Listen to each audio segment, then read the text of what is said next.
Merry Christmas, happy holidays, and we live in a wonderful city. We're going to call the meeting of the Board of Supervisors to order. Today is Thursday, December 19th, 2019. It is just 8:30 a.m. We're at the Community Center Sierra Room at 851 East William Street. We're also on the Government Access Channel if you get cable, and we're streaming live on the internet.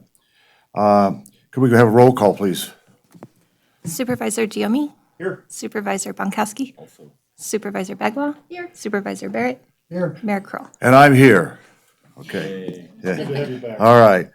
Could Pat Propster's on the agenda, but Pat's not, he's a little bit under the weather, a little bit. So we have the Rock and Rev with us this morning to get us started off. Ken, come on up and get us going.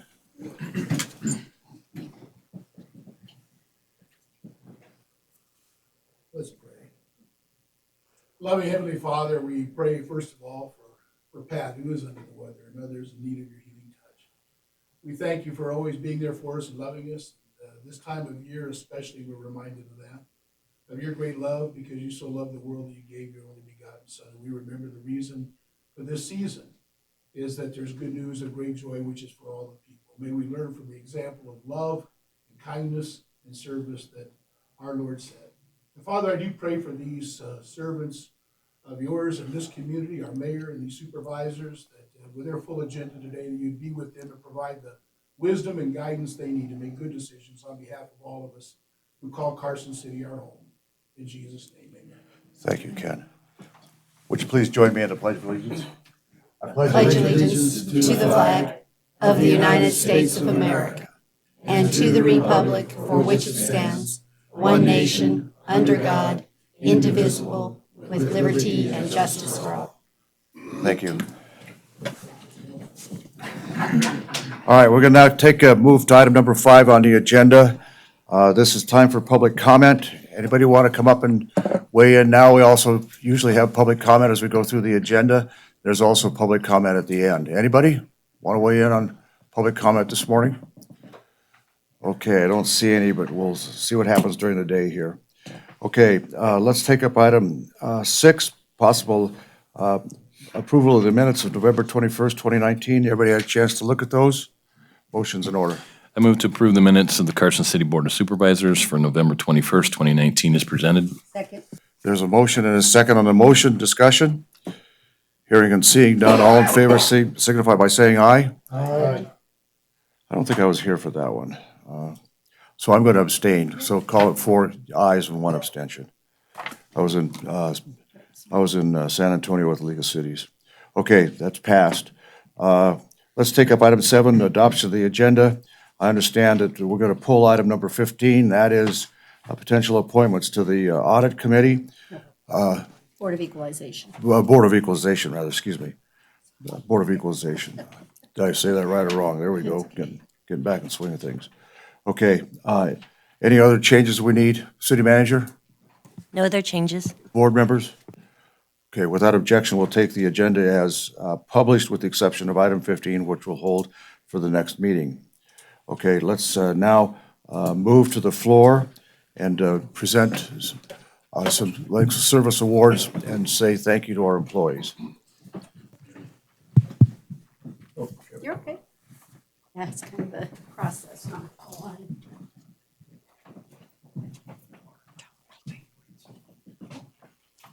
Oh, boy.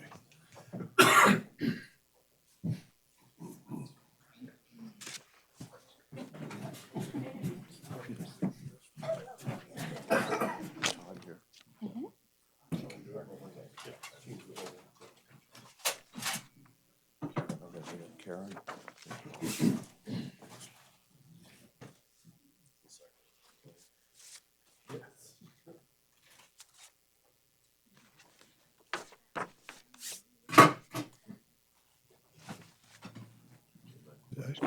This morning we have some length of service awards that we don't usually see, and so it's with great deal of pleasure we're going to talk about two of our employees in Carson City who have been here, who've worked for Carson City for 30 continuous years. And so first I'd like to call up Karen Merchek. Karen, 30 years? Which way am I going? Right here, just, yeah, shoot right there. I think they could see us better. I think, because there's a camera up there. But you, huh? Don't pat. Karen started in dispatch 30 years ago.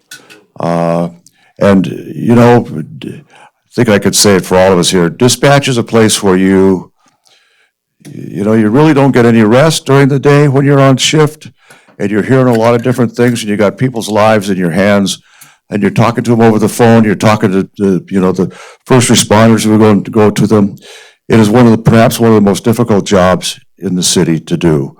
So Karen, on behalf of, Carson City as your community, we'd like to thank you for 30 years of continuous service, and we're going to give you a proclamation for 30 years, but we probably ought to be giving you a statue. So, and I'd like you to say a few words if you could. You wrote them down. I have to write mine down, sorry. Here you go. Okay. All right. I just want to say I am very passionate about my job. I would not have been able to do it effectively without the support of the Board of Supervisors, all the other city departments, the departments we work with directly, my former supervisors and mentors, the support and guidance of the sheriff, assistant sheriff, and fire chief, and of course, the hard work of the dispatchers and dispatch supervisors. Thank you. Thank you, Karen. Come on up here.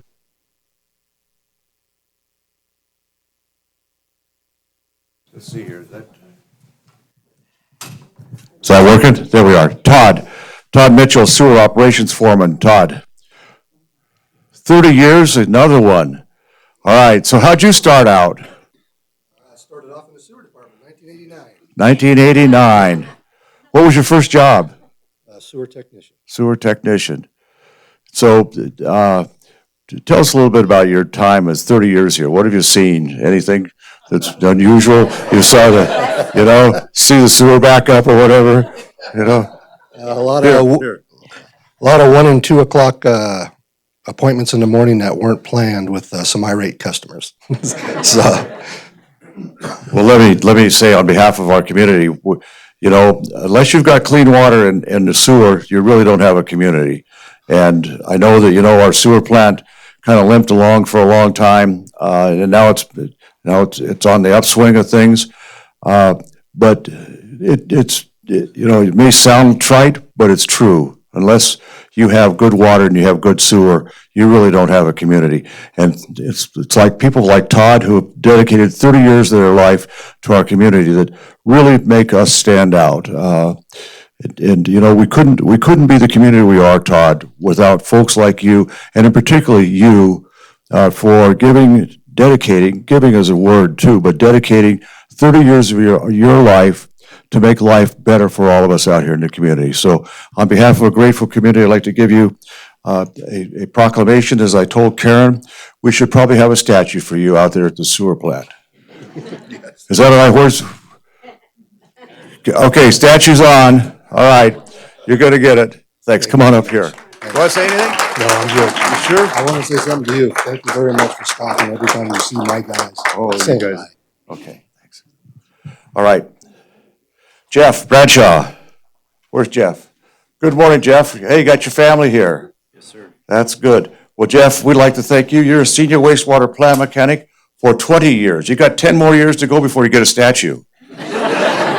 Perfect. Perfect. So what'd you start out as 20 years ago? I started out as a seasonal at the wastewater plant in the late 90s, and then from there moved over full-time to the water department as a water technician, and then transferred over to the wastewater plant.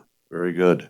Well, on behalf of a grateful community, let me say thank you for 20 years of dedicated service to Carson City to make Carson City a better place to live, work, play, and just enjoy life. And it's, without you, we wouldn't be able to do that. So we want to give you a proclamation. It's just words in a sense, but we want you to know from the heart of your community, we thank you for 20 years of service. Thank you. All right, come on up here and we'll get a picture. In a minute, we'll get a picture.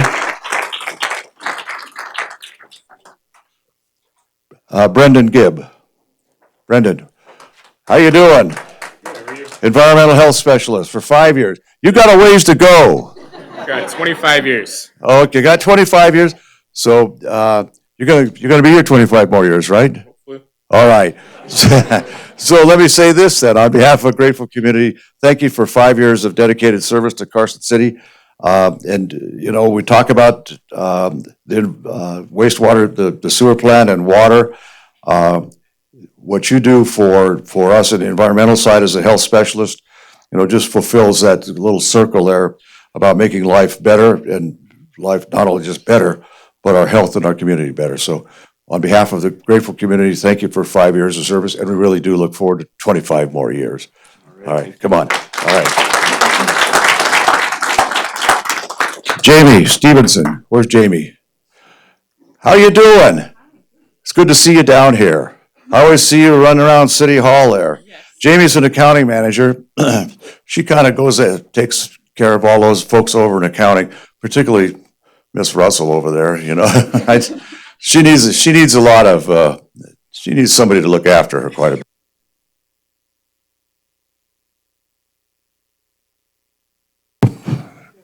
Hello? There it is. Okay. On behalf of a grateful community, let me give you this certificate of proclamation from all of us at the Board of Supervisors and your community for 5 years of continuous and dedicated service to our community. And it's awfully good that you watch out after things down there, because they can go a little rampant. They can go down there. So, but on behalf of all of us, thank you for 5 years. And come on up, Jamie. It's good to see you. Okay. All right. All right.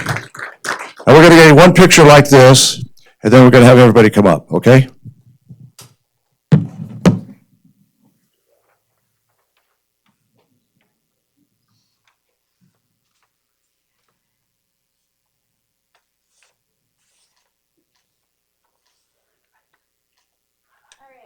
All right, now, friends and family, anybody else, come on up.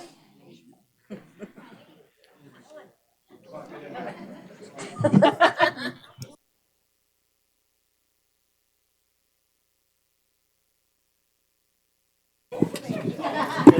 I'm not shy, but I am. Come on in. You're not shy? That's all right. You can't be blocked. Oh, right on. Only I can be blocked. I don't want to block you. Yeah, those babies. Oh, here. Something taller behind you. Get out front. Get out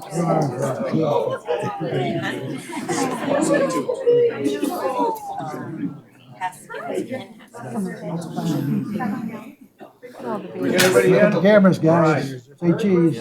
Merry Christmas. Merry Christmas. Happy 2020. Yeah,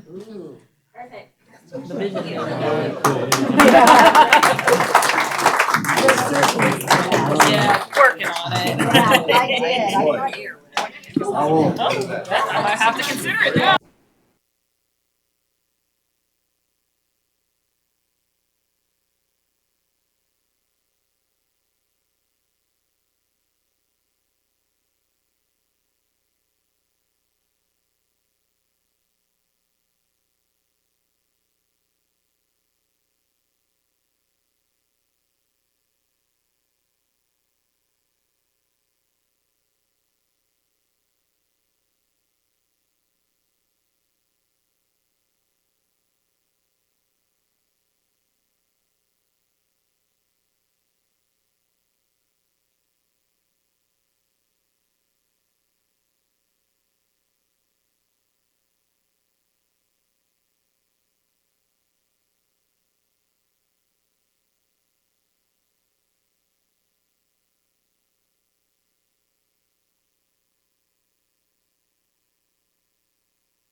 Okay, let's see where I am here a minute.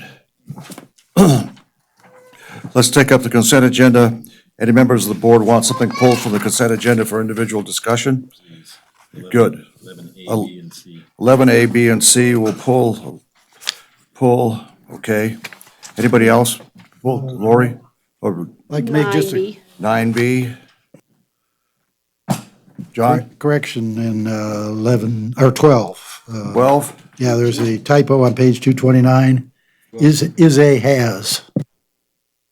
Do we need to pull it, or can we just make that? What do you- All right, so for the record, John, give the typo in the record again, please, on item number 12.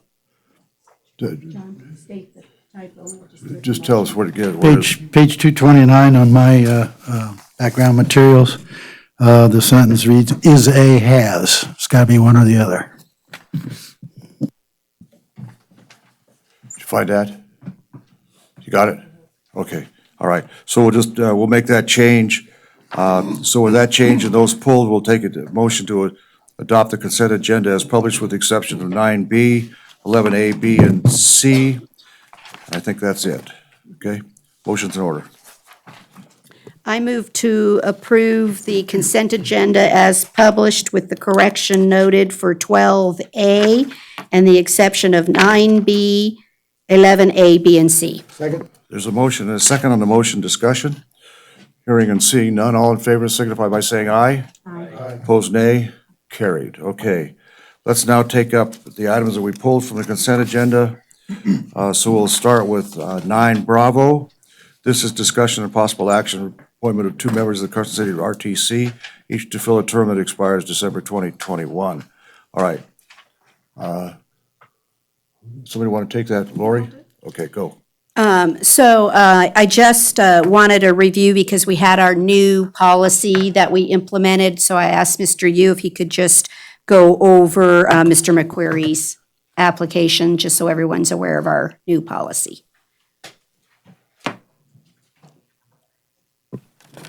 He's like, I'm ready. I know I am.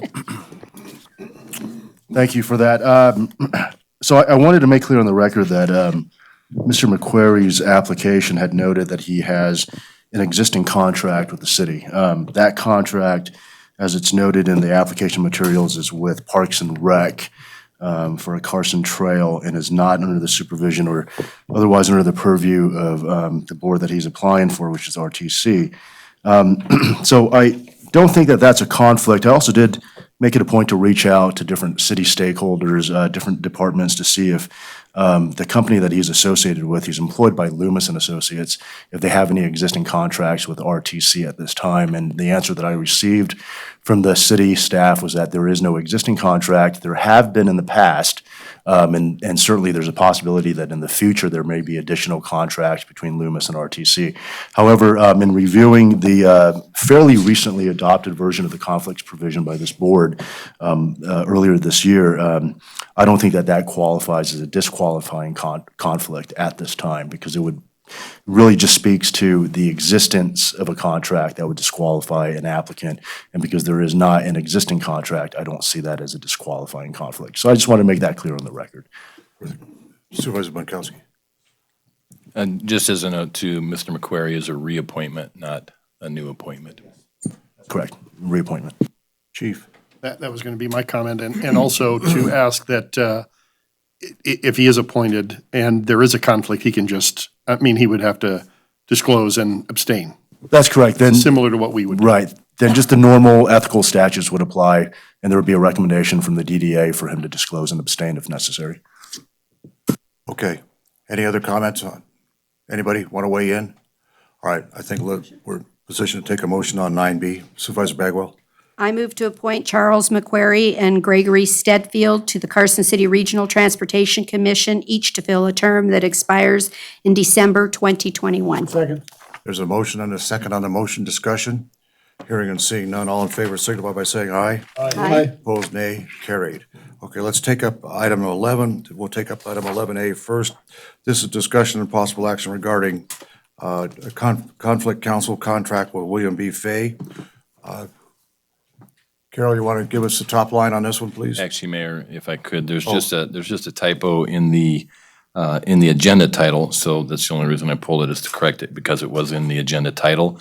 It says that the effective date is December 2020, and it should be December 2019. Find it? And the label, Exhibit A. Yes, throughout the document, we need to correct the date.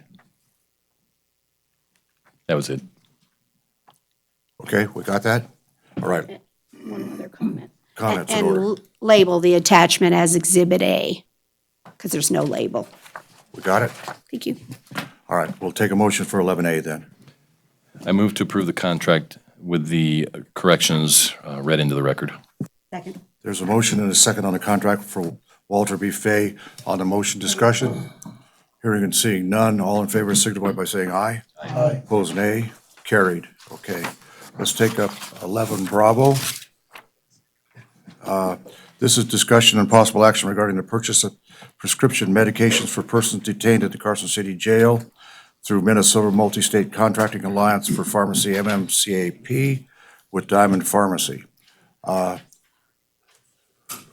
Brad, you want to take this, or you want Carol to give a top line? Sure. The reason that I asked for this to be pulled, I don't have an issue with the contract itself, but we're being asked to extend it for an additional year period, and there's no information on the extension terms.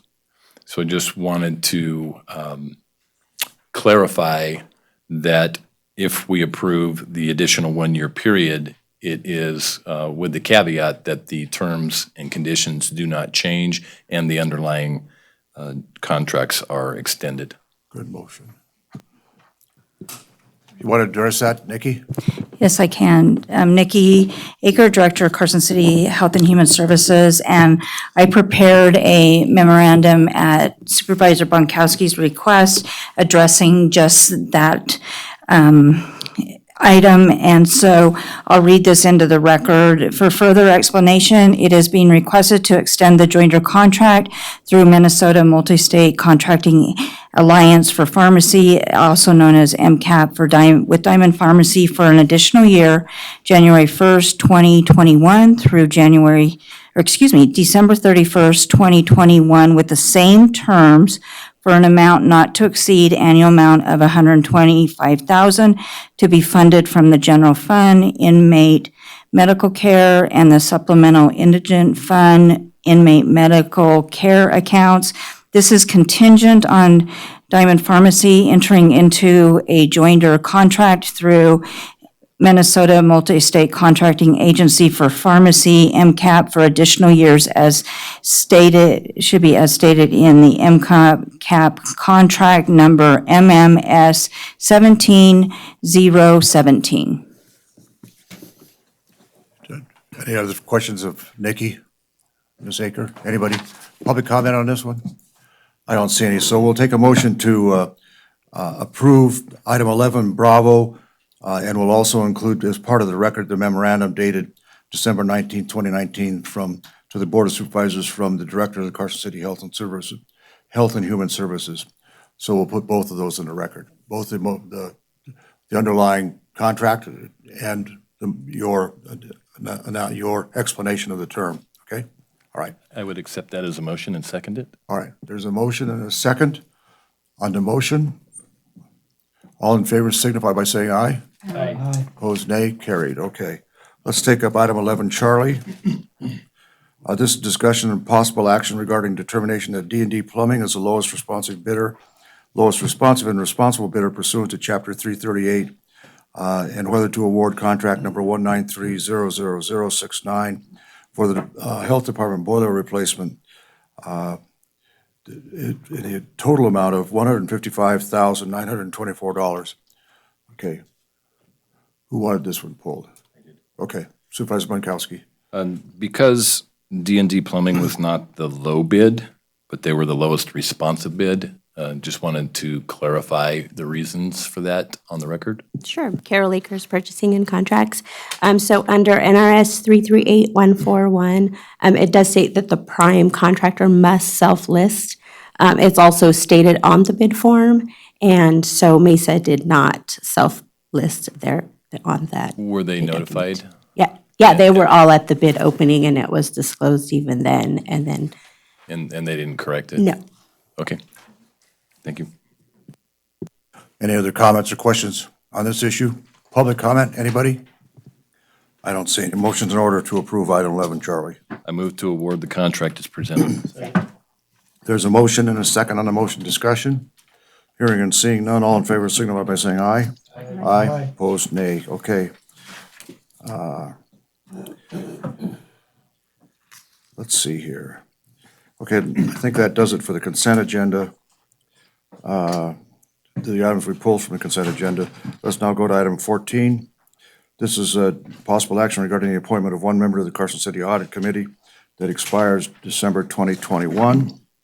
There are 2 vacancies for the public at large positions. The new application was submitted by Michelle Resnick. Good morning, how are you? Good morning, I'm good, thank you. All right. This is going to be quick, so why don't you just tell us just a little bit about who you are, why you want to do it, then we'll take it from there. Well, thank you for giving me the opportunity to... There we go.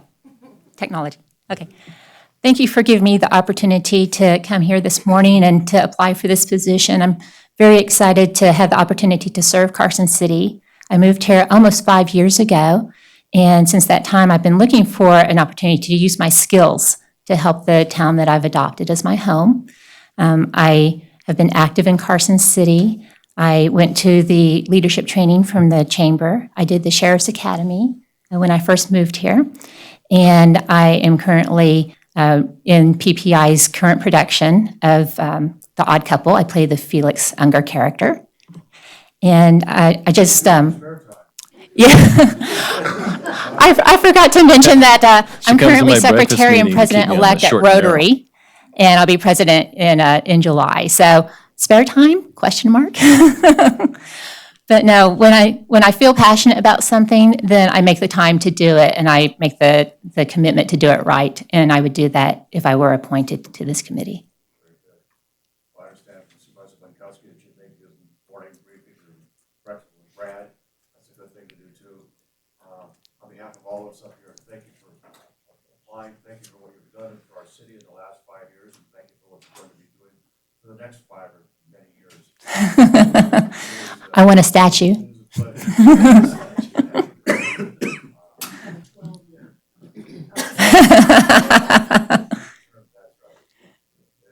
They're watching me pretty careful up here, so, all right. So we'll entertain a motion. I move to appoint Rochelle Resnick to the Audit Committee for a term that expires in December 2021. There's a motion and a second on the motion. Excuse me. There's a motion and a second on the motion. Discussion. Hearing and seeing none, all in favor signify by saying aye. Aye. Opposed, nay. Carried. Thank you. All right. Let's now take up Thank you. 14 Bravo. This is discussion and possible action regarding the appointment of 3 members to the 9/11 Surcharge Advisory Committee. I understand that we're having 2 folks who want to be reappointed. There's a new application submitted by Miette. Is that how I pronounce that? She's not here. Mayor, Ms. Lopez wasn't able to make the meeting, and so her application is being pulled. Okay, all right. So unless there's an objection, let's take a motion to reappoint the members who have asked for reappointment. I move to approve Tina Peterson and Mary Catherine Durbin, each to fill terms that will expire in December 2021 to the 911 Surcharge Advisory Committee. Okay, there's a motion and a second on the motion. Discussion. Hearing and seeing none, all in favor signify by saying aye. Aye. Opposed, nay. Carried. Okay, let's take up, we're going to do item, not, 15 we're going to pull, so let's move to 16. That's the Board of Equalization matter. Let's go and move on to item number 16. This is discussion and possible action regarding the purchase of 28 vehicles for several departments throughout the city, utilizing the state of Nevada's competitive bid list and cooperative purchasing agreements through Sourcewell and HGAC buy for a total not to exceed $2,055,099.48. Carol, you want to give us a top line, and then we'll go through the deal? I'm sure this is just for the multiple city departments looking to replace the vehicles due to the age and condition of the vehicles. So this is for the 28 vehicles to be replaced, again, using the cooperative purchasing agreements for fleet, and it is budgeted. Okay. All right. Why don't you tell us a little bit about, Rich, tell us a little bit about why we're doing this? I know we do it now and then. Well, we have several vehicles from different departments throughout the city. Put your, Sorry. We have several vehicles on this list. Well, all the vehicles are on this list because they're going to replace vehicles that are at the end of their useful lives and need to be replaced. okay. Public comment on this issue? Board, I just want to make a comment. go, comments in order. So I just want to thank you guys for putting together this spreadsheet. I think that's really going to help us keep track of where all the vehicles are. And I guess I just have a general question that I noticed that some of them, like fleet management, the Blazer, why are some of them marked not applicable under 50,000 when lots of these, why aren't they all here, I guess? It's just a general question. Why are we? The ones that are marked under 50,000, we spent less than $50,000 in the fiscal year with that vendor. So you've already purchased it, though? Yes, They're already purchased? yes, ma'am. Okay, I just want to, if you just update the spreadsheet to show it, it was already purchased. Thank you. Okay, everybody understand what that was about? All right. Public comment on this issue? I don't see any motions in order. I move to approve the purchases as presented. Second. There's a motion and a second on the motion discussion. Hearing and seeing none, all in favor signify by saying aye. Aye. Opposed, nay, carried. Okay, let's now move on to, there we are, the Tiger Grant issue. This is item 17. This discussion and possible action regarding the FY 2017 Tiger Grant Agreement between Carson City and the US DOT for the South Carson Complete Streets Project and authorization for the city manager to sign future amendments to this agreement concerning time extensions or a change in the total agreement amount up to 10% of the amount. Dan, you're doing this one, okay? Yes, sir. Good morning, Board. Dan Stuckey, City Engineer for the record. So this has been a long time coming. If you'll remember, back in 2017, the Board gave staff permission to pursue this grant opportunity. We were one of about 980 applicants for these highly competitive, some of the largest infrastructure grants in the country. As you know, in 2018, we were awarded approximately $7.57 million Tiger Grant. Since then, we've been working with the Build Office, so they've rebranded the Tiger Grant, the Build Grant now. So we've been working with the Build Office to finalize this grant and get to this point. It's been about 7 months and back and forth to get to this point. I did want to point out there was a draft agreement entered. We did submit the final agreement as late material, and I did provide a memo showing the minor changes that were made. So hopefully that was very clear to the board on what was changed there.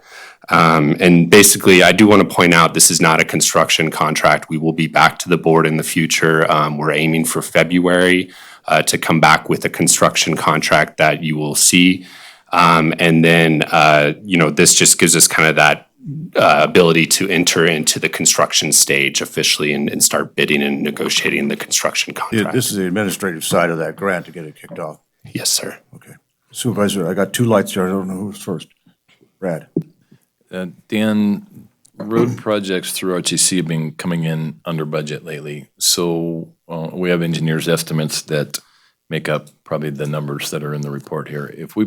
If this goes out to bid and the bids come in significantly lower or just lower than what we're estimating, is there an increased scope that would be added to the work at that point? So I think we could. There is a process in here as far as increasing the scope of the project. The other option obviously would be they would reduce the amount of funding that they would be giving us by that ratio, by a certain ratio. But there is laid out in this agreement, there is a way to add scope to the project, but it has to get approved by the Build Office and go through the official process there. Got it. Chief. Yeah, that was similar to my question, is when I talked to Nancy about it, we use all of our money first, essentially, and then, whatever's left, they're not gonna just give us the 7 point whatever million it is. So I wanted to make sure there was some sort of contingency for us to do what we can to spend all of that federal money, because it's gonna go back and go to some other municipality somewhere or local government, and I just assume it gets spent here. So I'm hoping you guys can find a way to make that happen. Yes, we will be as strategic as possible in making that happen. I appreciate the summary as well. Saved us from having to look through the whole agreement. Can you do, in a couple of minutes, just a quick recap? You kind of briefly talked about the timeline, but I know we got delayed a little bit, mostly because of this agreement, which was really out of our control. But can you talk a little bit about the timeline in the next 2 or 3 months, and then, maybe what next year looks like a little bit? Absolutely. Well, first of all, I want to say we're very appreciative for 7.57 million. It did take a little while, but we're appreciative of the work we've done with the build office, and there's a lot of good people there, and we're obviously appreciative of the grant.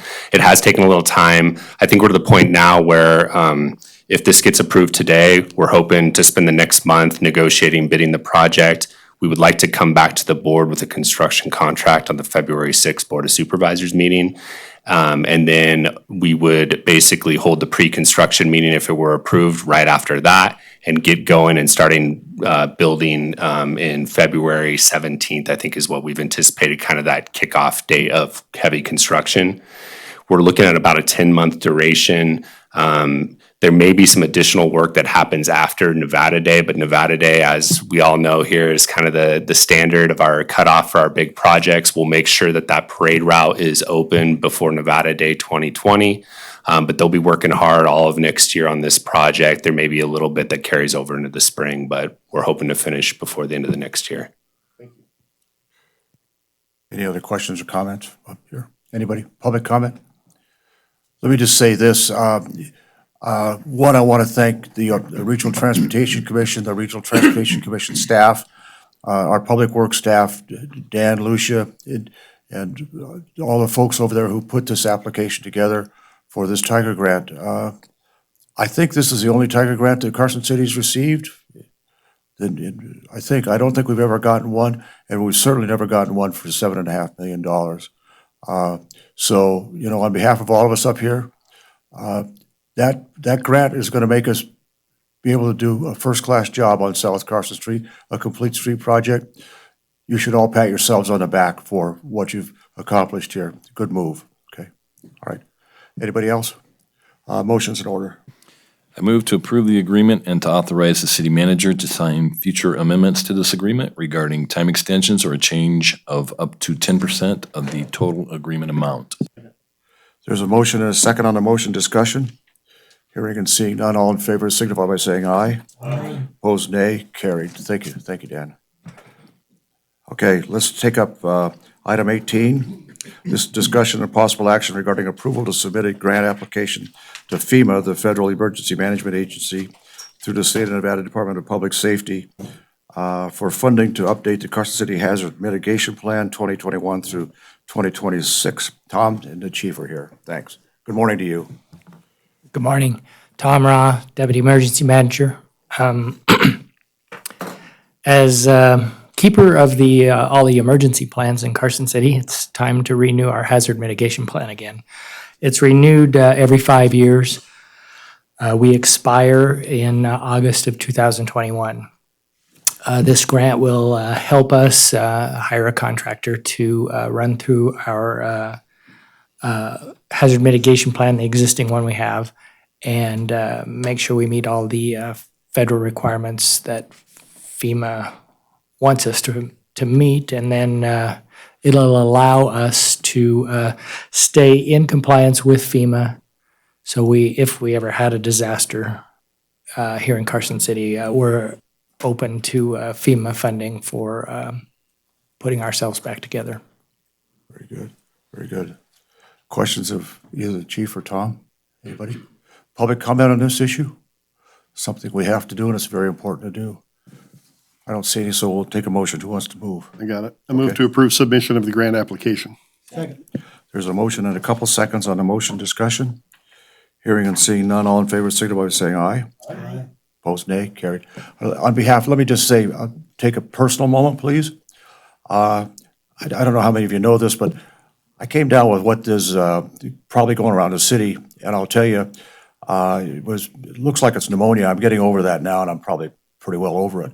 But there was one night when I came back from San Antonio where I'd really lost everything. I mean, I didn't know where I was. My wife called 911.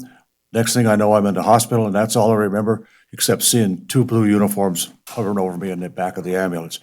And I want to say thank you, because, you sit up here and we talk about these things, but when you're in them, it's a big deal. And, so you give a pat on the back to all the folks who, help out on that, big deal. So that's a personal note, thank you. Okay, all right. All right, let's now turn the gavel, we'll recess as the Board of Supervisors. We'll take item number, and I'll turn the gavel over to Supervisor Bagwell, who's Chair of Redevelopment. And here you go. We'll recess and go to our redevelopment. Okay. I call the meeting of the Redevelopment Authority to order and let the record reflect that all members are present. Is there any opening public comment for the Redevelopment Authority? Okay. Then we're on agenda item number 22 for approval of the minutes of September 5th, 2019. Does all the members had a chance to read it? No? I'll take a motion. I move to approve the minutes of the Carson City Redevelopment Authority from September 5th, 2019 as presented. I have a motion and a second to approve the minutes of September 5th, 2019. All those in favor say aye. Aye. Any opposed? Motion carried. Thank you. We'll move on to agenda item 23A, which is for possible action and discussion on a recommendation concerning the expenditure of $11,800 from the revolving fund for a new sign for the Children's Museum. Supervisor Bagwell, Lee Plemmel's not here right now, so I don't know if we want to do a short recess. Oh, is he on his way? We're trying to get a hold of him, so. Do you think do we need him? We need him? We need it for the next item. We need him for the next one too? Okay. Then we'll be in. We'll just take we moved too fast for him today. Yeah. We'll go ahead and take a recess till 25 after. We're in recess. Thank you.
going to bring the meeting of the Redevelopment Authority back to order.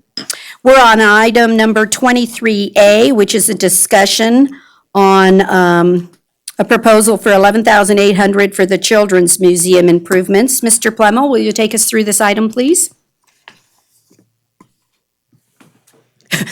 Maybe. This one works. Good morning, Lee Plemmel, Community Development Director. We have a couple of redevelopment items and transitioning to those same items for the Board of Supervisors. This first one is action on the authorizing the expenditure of $11,800 for a new message center sign at the Children's Museum. This is part of a $50,000 funded project by redevelopment that was in the budget to do improvements to the front of the building. $38,000 of which was already authorized for expenditure, and the project's wrapping up to do the plaza, redo the pavement with pavers and do some other amenities in front. And so the remaining funds in the budget is the $11,800 for the sign. The Redevelopment Authority Citizens Committee considered this on December 2nd, earlier this month, and recommended approval of the full amount of of the available amount of $11,800 for this project, subject to the project being completed by the end of this fiscal year. Just a little bit of a breakdown. You'll note in the packet that the total project cost, including the special use permit with part of the permit fees, is a little more, and that the Children's Museum is aware that they'll have to make up the cost. I don't see anybody from the Children's Museum today, but not sure they should. We're aware it's going to come up this early either, but so the and in there's a mention about the special use permit, and even on the slide as there, if needed, was as presented at the time of the staff report to the Citizens Committee. You'll note in there, I had the if needed, but we've looked into it. Yes, the sign needs a special use permit because of its public zoning there, size of the sign. It's replacing the other signs that have a special use permit. And it is worth noting that this one message center sign is replacing 4 signs along the front. So it is going to improve the appearance. Historic Resource Commission has approved it.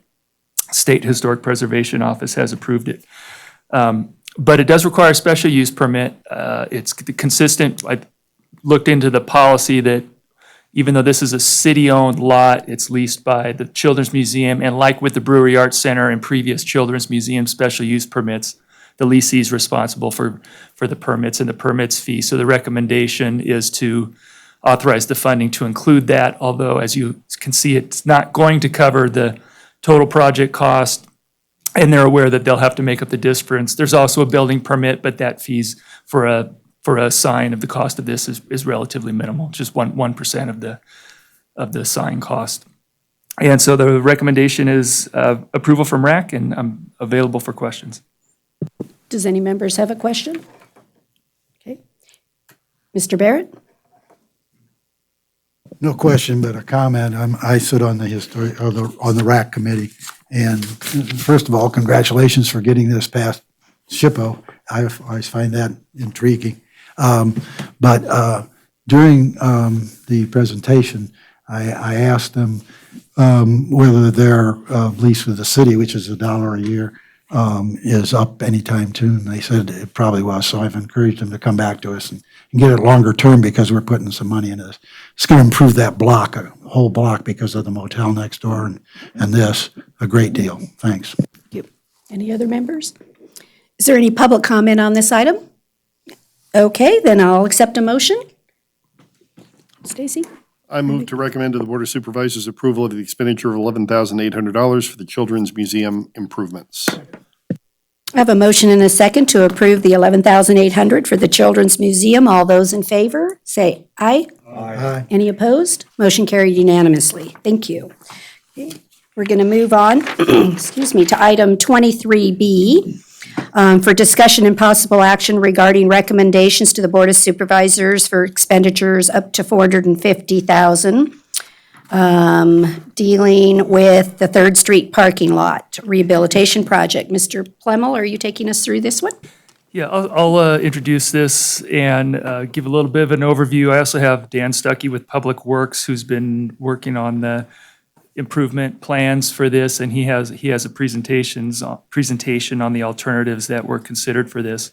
This is the Third Street parking lot to the west of the McFadden Plaza vicinity. It was approved for resurfacing by RAC and budgeted for $190,000 last year. Dan's going to go into the details of it, but as looking into it more, turns out there was more to it than just the resurfacing of it to really get it for long-term maintenance. And additionally, the Public Works Department was asked to kind of consider and evaluate with the removal of trees that needed to occur, evaluate the other possibility of shade structures and what the alternatives and what the cost would be to continue, because if we're removing a lot of shade, we have the farmer's market there every Saturday, 4 months out of the year. So if there's alternatives for shade, they've evaluated that, and so he'll give a presentation on that. The Redevelopment Authority Citizens Committee recommended partial funding, and what I have up on the screen there is kind of there was a menu of items. So first of all, you have the approved funding that was last year, that includes just the resurfacing, and then there's some additional funding for the tree removal, which after an evaluation is really required to even to rehabilitate it in its current configuration is really required. So that's an additional cost.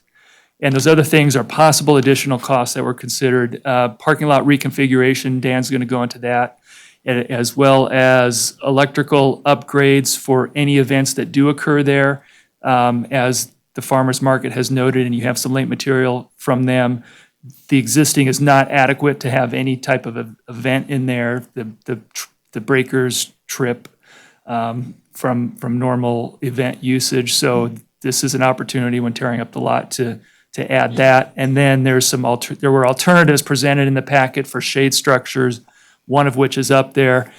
So in the column up there, and we'll come back to this at the end of the presentation for reference, but you have all of the items that total $640,000. RAC's recommendation is for an additional $240,000 that would total $430,000 in project. And of course, I put another alternative up there to add the electrical, and so you have the totals up there for reference as you're considering making a motion on this.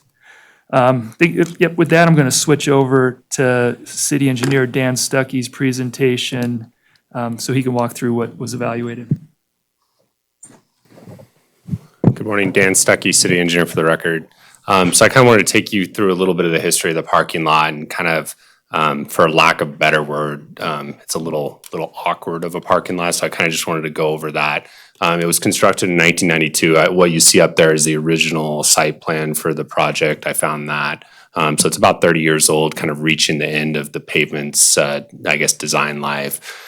96 parking spaces exist today. It's heavily used during the week, but also, obviously for the farmer's market for about 4 months every Saturday during the summer. When I say awkward, I've kind of highlighted some things. So there's 8 total driveways that enter this parking lot, 5 off of Curry Street, 3 off of Nevada Street. It really creates kind of a safety issue. It's inefficient. I mean, essentially, if you pull in, it's a lot of one ways. So you could pull in off of Curry, and if there's no parking spots along that road, you actually have to exit back out onto Nevada Street at Public Street, and then come back back into the parking lot. So it kind of creates, not a very efficient parking lot. I've also highlighted, if you've been out there, there's a lot of these kind of awkward shaped planter areas that the design's kind of funky. So I've highlighted in red kind of those different planter areas that are present throughout the parking lot. And then the 2 blue stars there kind of at the south end of the parking lot, they're Siberian elm trees. I believe they were there before the parking lot, before 1992, and they tried to kind of incorporate them into the parking lot. I'll go to the next slide. here's some of there's some failed pavement sections on the left-hand side. And then you can see, it's kind of hard to see in these pictures, but these elm trees have they're not like an urban tree necessarily. Their root structure does not grow vertical, it grows out shallow. And so you'll see if you go around there's a lot of damage caused by this roof, pretty extensive area. We had an arborist go out and assess these trees as we got into the project. And that's where I'm getting all the information. I'm not a tree expert, but I know they're Siberian elms from the arborist report. And the recommendation from that report was to basically remove these trees. They basically last in an urban environment about 50 years. So these trees are, coming in, they're not in great shape. And so the recommendation was to remove them and plant with a more suitable urban environment type tree species. Somewhat with what you've seen when we've planted with the downtown Curry and Carson projects, those type of trees. So as Lee mentioned, the original project scope, we knew we were going to have to do some pavement patching, but we were looking at more of like a seal type alternative. And then we knew there was some concrete curbing that needed to be replaced. As we got into this project and met with various, project stakeholders, there's a lot of discussion about possible special events location. I know the board's aware, the city level try to accommodate as many special events as we can. Oftentimes that leads to closing downtown streets. That does result in, traffic control plans, staff time to close those streets and have the necessary detour signs. So there's a cost associated with that. So there's kind of this discussion, what if we kind of move more of these events to this parking lot area rather than closing down a lot of downtown streets? So Public Works was asked to kind of investigate not only ways to upgrade power, but also for the shade structure alternatives, which I'll go over a little bit as well. So when I did like an a la carte kind of menu, I guess, of the different improvements that could be done. But the tree removal and associated improvements is about $80,000. They're large trees, and then the extent of the damage that you'd have to rip up and replace with those trees, it's a pretty high number there. Electrical upgrades, what I understand now is essentially they run power from kind of the corners of the parking lot from the improvements that were done with the downtown Curry and Carson projects to supply event power for the farmers market. So you have cords kind of running everywhere. It's not an ideal location. So to bring that power kind of additional capacity as well as bring it into the site to accommodate event power in the site, it's about $50,000. I mentioned on the parking lot reconfiguration, we did look at about 4 or 5 different alternatives to try to get kind of the most efficient layout, as well as trying to maximize parking spaces. Because as I mentioned, it is a good area in downtown that accesses a lot of different businesses, and so it's heavily used. So we wanted to try to maximize the number of spaces that would be lost, maximize the number of spaces. We also wanted to create a safer, more functional parking lot, as well as provide, when we talk about replanting some more urban trees in the future, provide some planting areas where those trees could thrive and eventually mature and provide shade to the parking lot area. We did eliminate, this is the preferred alternative. We eliminated, now there's only 4 driveways total, 2 off of Curry, 2 off of Nevada Street, and there's no longer, having to go out the street. You can circulate within the parking lot.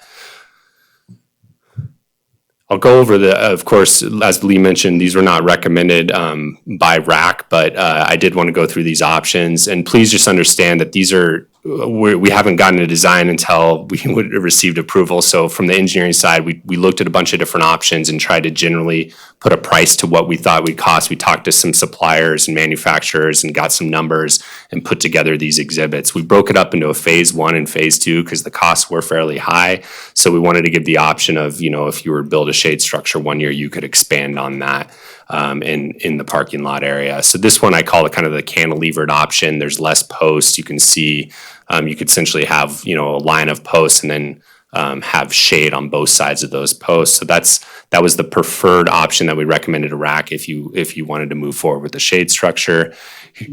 Sorry, can you go back to that? Yep. So that those are representative of the same design, those 2 pictures? They're 2 different designs. Well, you're talking about cantilever, so but both are the cantilever nature where there's less posts. Less posts. Yes, okay. Yes. And And there's definitely like architectural features that you could implement. Heights, I know there was questions at RAC about the heights. You could definitely increase the height. These are just pictures to kind of show the general representation of what they are. Did I answer your question? You did, Okay. thank you. This is option 2. So this is the most expensive option. And this is essentially, again, the design could look different than that, but this is more of a long span option where you could have kind of posts on both sides and span a whole drive aisle. So you're essentially have more like stout steel because you have to span a longer distance of those steel beams. So that's why it is a more expensive option. But again, you don't have posts in the middle of the drive aisle. This is an option we investigated. This is actually a picture of greenhouse gardens of type of kind of canopy structure there. I know it works really well up there, so we looked at something similar. When we reached out to the manufacturer on this, first of all, it's fairly expensive. It is the cheapest option, but it requires, just because the steel, it's not as strong, so it requires a lot of posts in the ground, and so you're basically going to be stuck with posts, a lot of posts in the parking lot. And they mentioned that they don't do them for parking lots because essentially, one thing, when the posts have to be designed to handle any impact from a car that backs into it, because that sometimes happens, and you don't want the whole structure falling down. And there could probably be some engineering enhancements there, but it would cost even more money, and they're really not designed for that. So I did want to bring up, those are the 3 options. So I think that kind of gives the rundown of the parking lot, the history, kind of what we're looking at, and kind of the options that we've laid out. So with that, I'd be happy to answer any questions. And I also wanted to add to the discussion on the design. There was discussion at the Citizens Committee about the events. I wanted to point out that, in size of event, what we get is there are a lot of events, such as the farmer's market, that doesn't fit in McFadden Plaza. This is not a McFadden Plaza size site. The farmer's market will not fit in the plaza alone. What this would replace is closing the streets, is having Public Works close Curry Street and be able to do events here when people want to put the food trucks, put tables in, and have various fundraisers and events. So it would be available for those things. It would give us another option so that we wouldn't have to pay for street closures, but from Public Works. So that, which is part of the discussion that we had at RAC, but also after, more discussion here, I think that was also another purpose of making this available and making it work for events when needed. I think we're available for questions now. Thank you. Yep, members of the board. Supervisor Bonkowski, you have a question?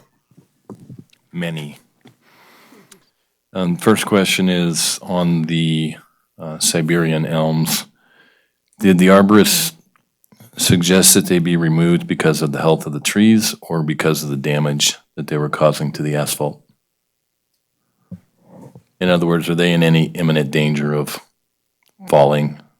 Yeah, the arborist did report that there was some disease and some unstable branches. I don't think it's anything that couldn't be, trimmed up and taken care of. But I mean, one of the points that was made is these typically only last for about 50 to 60 years, and these ones are probably about 50 years old. And so at some point, they felt like at some point they would be dying trees. That's not probably the right term to use, but and then as well as, the damage, the reoccurring damage it would cause to the infrastructure was part of that as well. How long would you estimate the urban replacement canopy trees would need to grow to a height and width of canopy to, somewhat replace some of the shade? I'm just trying to get an idea. Is that like a 20-year? Pretty sure we'll be dead. Thanks, Stacy. Yes, Put that on the record. Stacy said we'll all be dead. No, just us. Well, I said will. Probably all of us. Jennifer Budge, Parks and Recreation Director. So the Siberian elms are there, I call the right tree in the wrong place. And they're beautiful trees. They do have a lifespan, as the city engineer mentioned, but you're probably not going to get the canopy that you have in a replacement tree. Because if you're gonna plant a tree in a parking lot like we did along Curry Street, you wanna pick the right type of species that aren't gonna grow into power lines, that aren't gonna create site issues, that aren't gonna have the roots that create additional damage to the parking lot. So you're probably not gonna ever get the type of canopy that you have there now, which is unfortunate. They're probably gonna be more columnar. They are gonna have some shade. We can find some species that do that, but it's gonna take a long time to get those established. So that brings up my second area of concern, which is to create shade in this area. I think in many instances, the best design is directional. In other words, it's the placement of the trees because of the angle of the sun here, especially in the afternoon. So a line of trees on Nevada Street side would create shade for a large portion of the day, but we haven't gotten to that point with what we see here. So my concern is, are we looking at a parking lot or are we looking at an event site? I mean, to me, if we want an event site, then let's design an event site. But we're trying to make a parking lot into an event site, and it's a parking lot. And so I have a lot of concerns about that because I don't think that this is going to end up being the best design for events, which is why this is in front of us. So that concerns me. I think there's a lot of things. There's no seating, which you would want for an event site. It's not being designed for the layout of vendors. There's a lot of concerns for me personally if we're trying to make an event site. And I'm not saying I'm opposed to an event site, because I'm not. What I'm saying is it red or blue? Okay, is it purple or is it green? Sorry, I guess that was a really poor choice of words for the day after an impeachment, right? So also, Lee, what other projects could the RAC or the Redevelopment Authority fund with $450,000 to $500,000 in funding? I mean, I think that that's an important question as well, because we're comparing, I want to be able to compare apples to apples. If we're going to spend that kind of money, should we be putting it here, or is there someplace else where we would get a better bang for our buck? Well, I mean, I think I won't make a qualitative judgment on where you should Yeah, but there's a spend it, but there's a CIP lot of other list. things. For example, I mean, one thing we are doing is improving sidewalks and street lamps and undergrounding power. We have funds for that. They can always use more funds for that. I think, coming up next year, we have with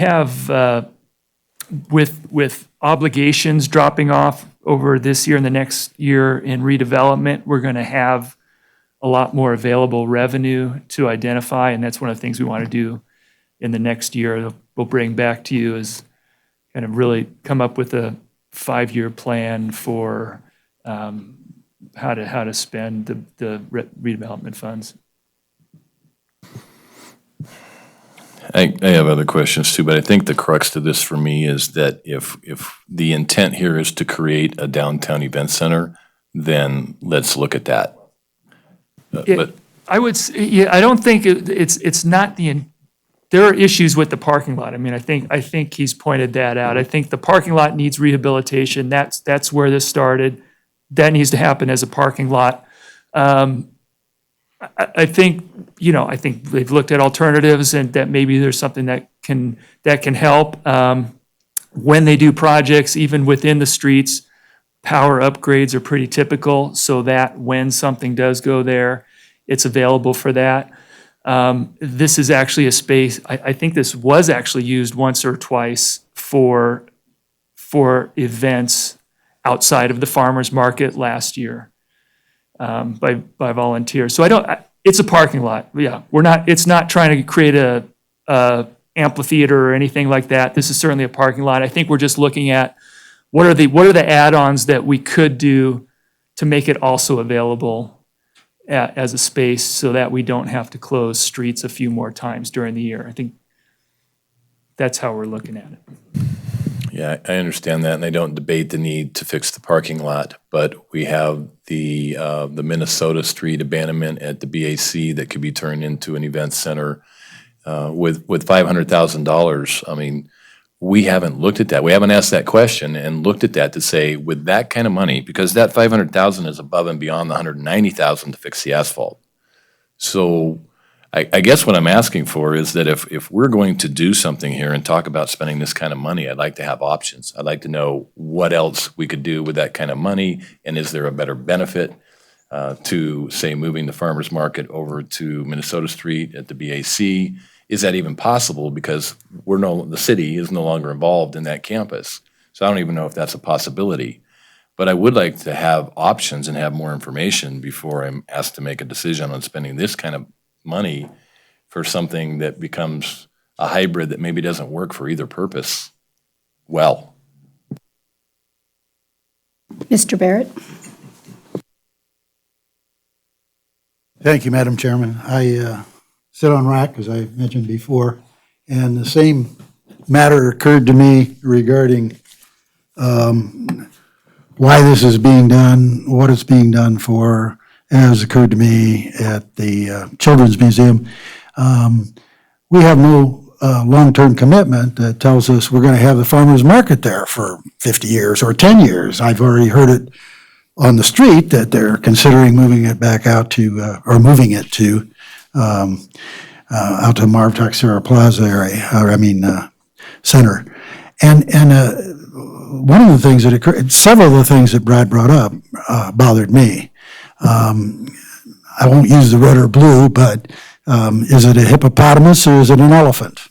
I've seen too much in my life that tells me that when you try to be all things to all people, you wind up being nothing to anybody.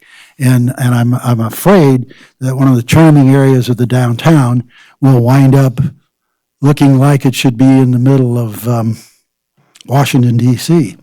I don't say that that's going to happen. I was concerned about it. So I did vote no.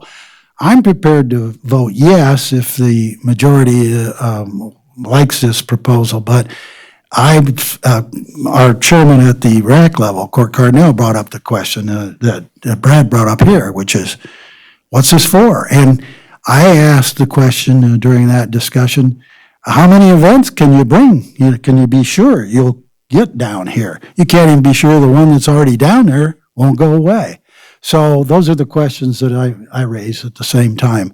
But I'll go with the will of majority here because it's a nice space downtown, and we could get Public Works out of working extra hours for closing the streets, but I'm not sure this will serve the purpose. Mr. Giomi? Well, I guess I'm a little bit on the other side of things. I mean, the city has invested a lot of money in improving our downtown over the last 5, 6, 7 years. And a lot of that was infrastructure improvement that had to happen, just as infrastructure improvements here have to happen. So the question that Brad posed is it purple or is it green? I mean, is it a parking lot or is it an events area? And I think if it's designed right, it can be both. I mean, the same question could be posed of Curry Street. Is it a street where cars drive, or is it an area where you hold events? And the answer is it's both. So I think this can be both. I think I would support it being both.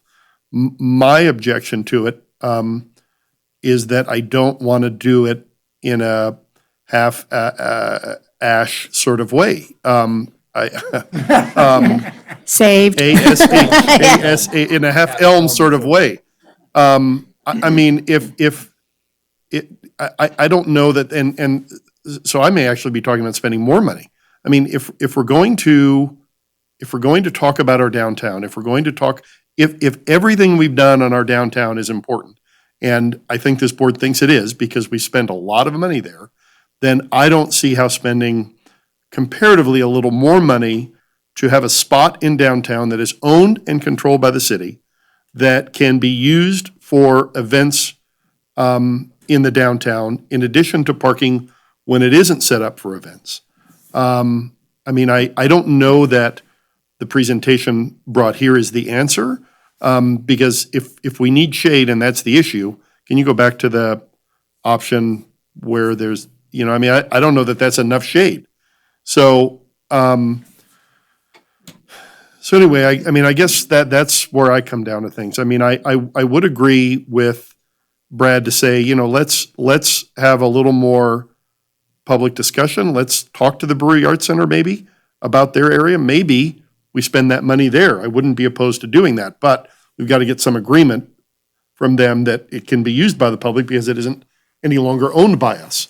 So, that might be water under the bridge. This is owned by us. And if we can have events here that, we don't have to close Curry Street for, then I'd be for that. So that's kind of where I sit with this whole thing.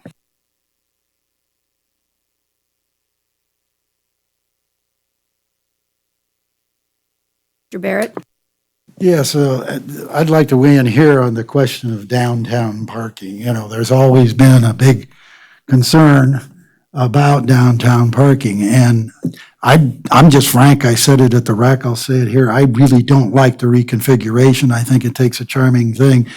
I do recognize the need of the trees and the et cetera, the parking, but we lose 6 spaces, as I recall. Is that correct? That is correct. Yeah. We're losing 6 spaces, and now it's just this regular ugly parking lot situation. And you put those structures on it, and as far as I'm concerned, it'd be a blight on the downtown, even though it looks new, it's ugly. That's my view. But if we're gonna do this as a parking lot, we need to actually dig into the real problem, which is people come down, they work downtown, they park, they try to park all day. We don't really enforce it enough, as I understand it. And we're not solving that problem, we're just alleviating it slightly. So I'm concerned about where we go if we take extra time and do this right. And I don't disagree with Stacy, because that's a beautiful part of our downtown now. And make it good looking. I was concerned about the landscaping, and Court Cardinal asked questions of Dan about that, and it's going to be landscaped. But I don't want this to be a modern mess in our downtown, and it seems to me that's the way it's headed at this juncture. So let's talk about the parking as well, if we're going to talk about this more, because that's a huge problem downtown. I hear it from business people all the time. Mr. Bonkowski?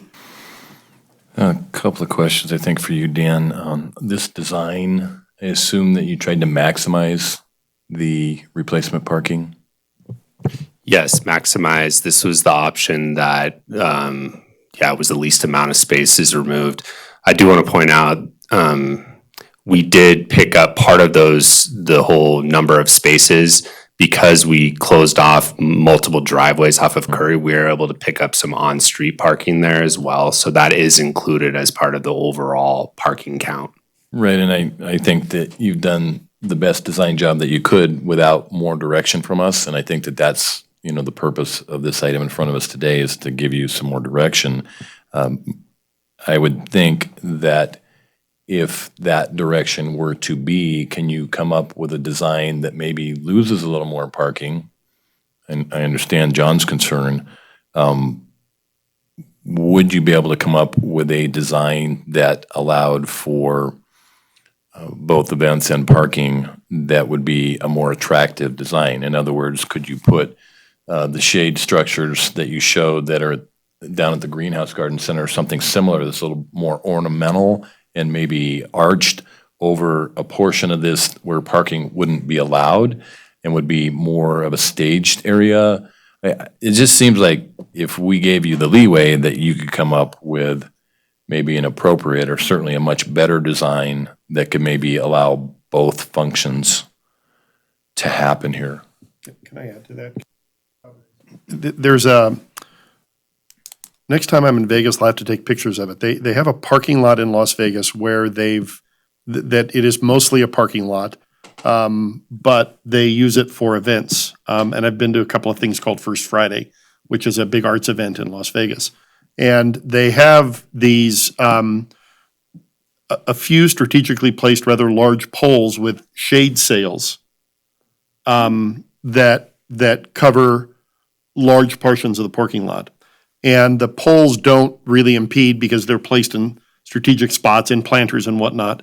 But those shade sails can be, they're stacked sort of at various heights. So it in and of itself sort of creates an artistic look, but it also provides shade. And they cover an area about this size, if not larger. I have zero idea what those cost. But to me, that would be something I'd like to see explored, because if there's a way to maintain the number of parking spots and to sort of beautify the way it looks, then maybe we're able to solve the issues that we're all having. But again, those could be twice what you're proposing here. I have the sense they're not, because they're fabric. Obviously they have to be replaced over time. But they're not metal. That would be something that I would really like to have explored. Could I ask a question regarding that? Do they take the sails down part of the time, or No. they're always No, up? they're always up. Now, we have different issues here because we have snow loading. They don't have that. But they can be, and they are there, cantilevered in such a way that they don't have to sit flat. And in fact, they don't sit flat. They are sort of cantilevered and shaped so that they create, staggered levels. I wish I had a picture, and I'll try and find it. Yeah, that would be nice, because I think I've experienced this too. My memory is that Milwaukee has something like you're talking about, but I went to a wedding there years ago, but some other city has that same type And of thing. it still lets, you can still plant trees because it lets a little bit, it doesn't 100% block the sun, but it blocks 90% of the heat or something like that, and some of the light still comes through. So the trees can still grow, and so something like that might be worth exploring. So I think, from what I'm hearing, I think that I'm hearing the other members say kind of the same thing I am. Maybe the solution here is to table this right now and to kind of go outside the box and look at other designs and see if there's something that would come up that would meet more of the downtown core theme, would be a little more attractive, and turn this into a multi-function site. But I think that we all agree that the shade structures are not what we're looking for. Okay, I did, so I wanted to follow up on a couple things. Shade sails are actually more expensive than you think. It's always surprising because you think they're not. And then I think one of the things we're looking for more of not that we can absolutely investigate them if that's the direction of the board, so I don't want you to think we will definitely do that. But we are kind of trying to go away from that just because, as you mentioned, Supervisor Giomi, the long-term maintenance of them is a little more, as well as, the winds. There's a liability there with winds and snow loads and all of that we experience in northern Nevada that Las Vegas doesn't have the same. So I think we kind of wanted to move a little bit away from that. However, absolutely, we can investigate that further.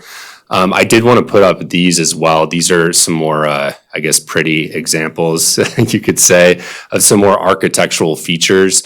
Now, we didn't cost these out because we're kind of waiting for a direction here. I'm envisioning, the more architectural features you add, they probably become a little more expensive. But we can absolutely investigate something like this if this is the direction of the board. I would ask, we are engineers, so we don't have, I don't want to diss us too much right here, but we don't have necessarily the artistic ability that you could get from maybe hire a consultant that could look and come up with some more options. So I don't know if that's the direction, to get some money to have somebody, it probably wouldn't be a big amount, but have, a consultant, we have, some landscape architect type folks that could go out and investigate some different options that we could bring back. So I just wanted to follow up on some of these comments to try to see if that is maybe something you wanted to pursue as well. So, because I don't know if myself designing different options is going to be exactly what you want. I'm gonna take a chair liberty for a moment here, and I'll go ahead and comment. So, first and foremost, I'm really intrigued on whether or not, I think we have to answer the first question. do we want another event center? We spend a lot of money making 3rd Street Plaza, and I'm concerned that some of the items that we may want to do here, we actually need to do there. We've had a lot of requests for shade on 3rd Street Plaza, and so I'm not sure that I want to take a parking lot and create another event location. And so we have Mills Park. I look at our staffing and our abilities, and is that our vision to take a parking lot and create another event? Or should we spend the money to upgrade the things that we weren't able to do on 3rd Street in McFadden Plaza to make that the best it can be? So I'm a little bit, are we being right here, and are we careful and using the money? I appreciate even what Brad said. Are we putting the money to the best and highest use? And so I think the 3rd Street Plaza, there's tons of requests. It doesn't require street closures. And do we leave this as a parking lot? So I think we need to answer the first question. Is it a parking lot, or do we really want to make another event center and expense? I think you're going to see a lot of dollars when you get done with this if we determine that we want to make it an event center. So I think I'd like to really have us make that decision to help staff too, to know what direction we're really going in. Okay. You know, we're never going to replace the ambiance that the farmer's market has right now with the trees. I don't think that's going to happen. But I do think we need more parking, particularly in the McFadden Plaza, 3rd Street area. And so, you know, I look at the parking lot as being probably an essential part of what's going on downtown. And with respect to calling it an event center, I wouldn't call it an event center, but I agree with what Supervisor Jomey said, is that, you know, it can be both. And I tend to think in black and white too, so I don't know what's particularly out there.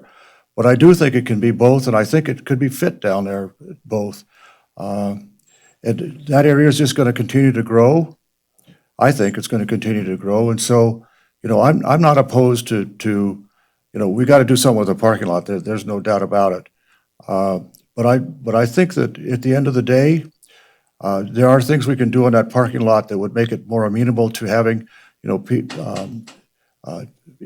overflow events there or just events. But I do think that the primary purpose is parking, and it'd be nice to have shaded parking. I mean, people have that. I mean, it's perhaps a luxury, but in this case, you know, it's a luxury perhaps with a purpose. So, you know, I tend to follow along with what the chief said there.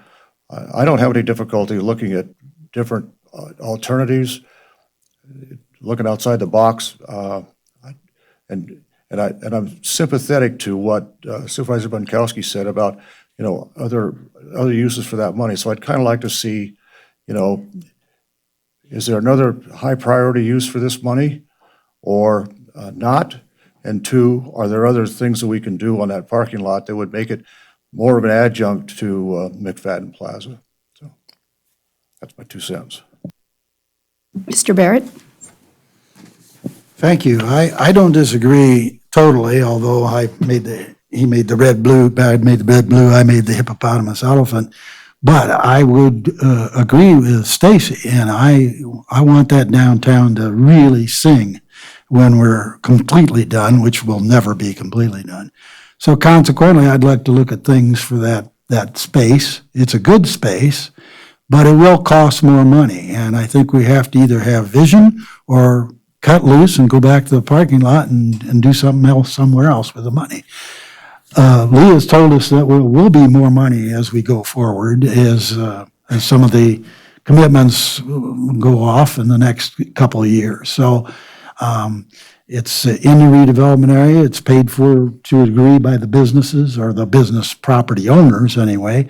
And I'd like to see it become a beautiful, as it is now, but it's not functional now, I agree.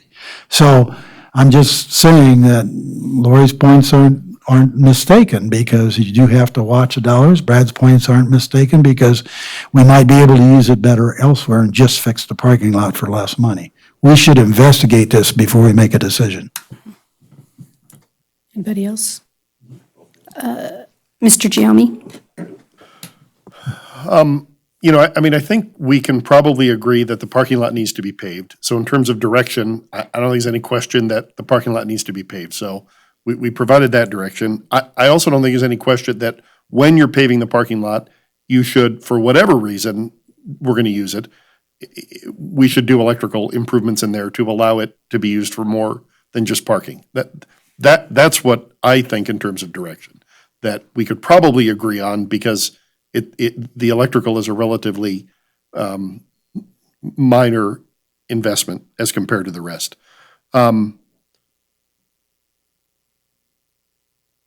So I think I wanted to make those 2 points, and I think that the other thing that I would add in agreement to what Lori said is that if there are things on Third Street that we wanted to do, that we should look at that too before we make this decision. And maybe it all gets done at one time, because there's some sense of continuity there, that if we, do something on Third Street in terms of shade, then that carries over to this parking lot, right across the street. And then there's some continuity there. So I think, if you were asking me, that would be the direction that I would provide is, let's plan on paving, let's plan on upgrading the electrical, and let's look at some shade continuity between Third Street Plaza and this parking lot. And finally, the last point I would make is that I recognize it's a big ask, so I would agree with Dan on spending some money to hire someone, whether it's a landscape architect or a designer, or maybe a landscape designer. I don't know who the right professional is, to come back with some options, because I recognize that's not your forte, and it sure as heck isn't ours. So I would be willing to do that. Supervisor Bonkowski? Okay, I think we all agree that the electrical needs to be upgraded and that the lot needs to be repaved. But when you talk about repaving, that means that the trees need to be removed. If you remove the trees, then we have to have a decision on the shade structures. In order to have a decision on the shade structures, then we need to know design answers, meaning are we looking at separate areas for vendor staging and parking? Can we incorporate them into a single area, and how do we do that? I mean, there's a lot of chicken and egg issues here. Well, I wasn't trying to imply, Brad, that we should go ahead and pave now. I mean, I think the paving is on the table, but it has to wait until we make a decision overall. So Yeah. I didn't want to imply otherwise if I came across that way. All right, so I can see a project here that would be stage construction over possibly several years, maybe incorporate the same kind of architectural enhancements in McFadden Plaza. I do think that we should explore with the BAC making improvements to Minnesota Street. I'd like to see if other people have other potential options that we could explore. And again, I'd like to see a little more information on potential design for the parking lot area, in that it's a parking lot where we design it so that it can be used for special events, or do we stage separate areas in that area so that the vendors have shade structures, but the parking areas don't? I mean, it's a lot of questions that I would have answers, that I'd like to see answers or options on before we, and I have no objection to hiring a consultant to look at this. And I think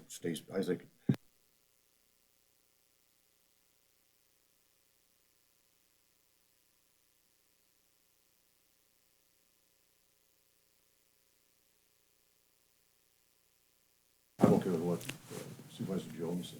I ditto on that, and I also want to thank Dan Stuckey for stepping up and saying, as an engineer, he doesn't look upon himself as a consultant on the landscape, et cetera. So, good work. Mr. Giammi? Dan, would you have a sense on what kind of money we'd spend on a?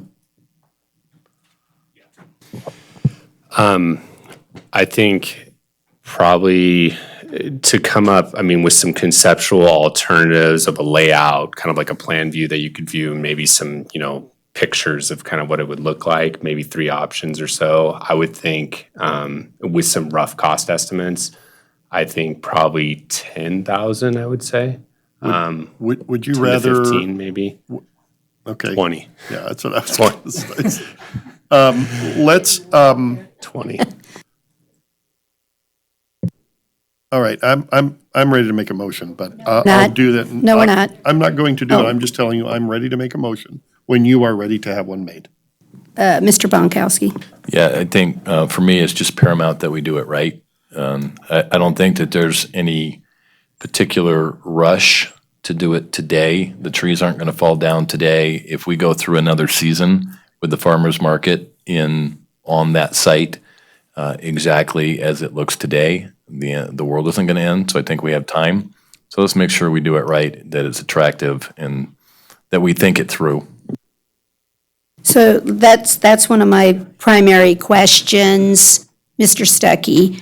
The project came before us because the parking lot desperately needs to be fixed. Is it okay to delay the parking lot for a year? I mean, that's the first question. Are we Yes. safe? Yes. And just leaving We can everything leave it as for a is? year, yes. Oh, okay. Well, that's good. Have we had any issues on that parking lot with people stumbling or Right. I falling want over? to, yeah. Yeah, I mean, we've removed a lot of broken chunks of curb that have fallen over the years, and we've just removed them and haven't replaced them. There's definitely some, I mean, obviously when the farmer's market is happening, there's some tripping hazards, I guess you could say, there that we've tried the best to minimize, but yeah, I mean, I think it can wait. I mean, it's as far as getting in there and making improvements for another year. That's imperative that we know we're not risking ourselves to liability. Mr. Plemmel? Just to address some of the comments that have made, first I want to note that the farmer's market manager, Brianna Coons, is here if anybody has any questions about that, and she may want to add to the discussion.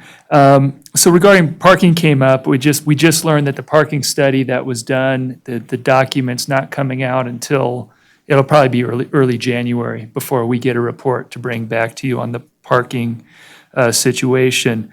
Although I think from looking at the numbers, the raw data, this is an area where there is a concentration of parking need.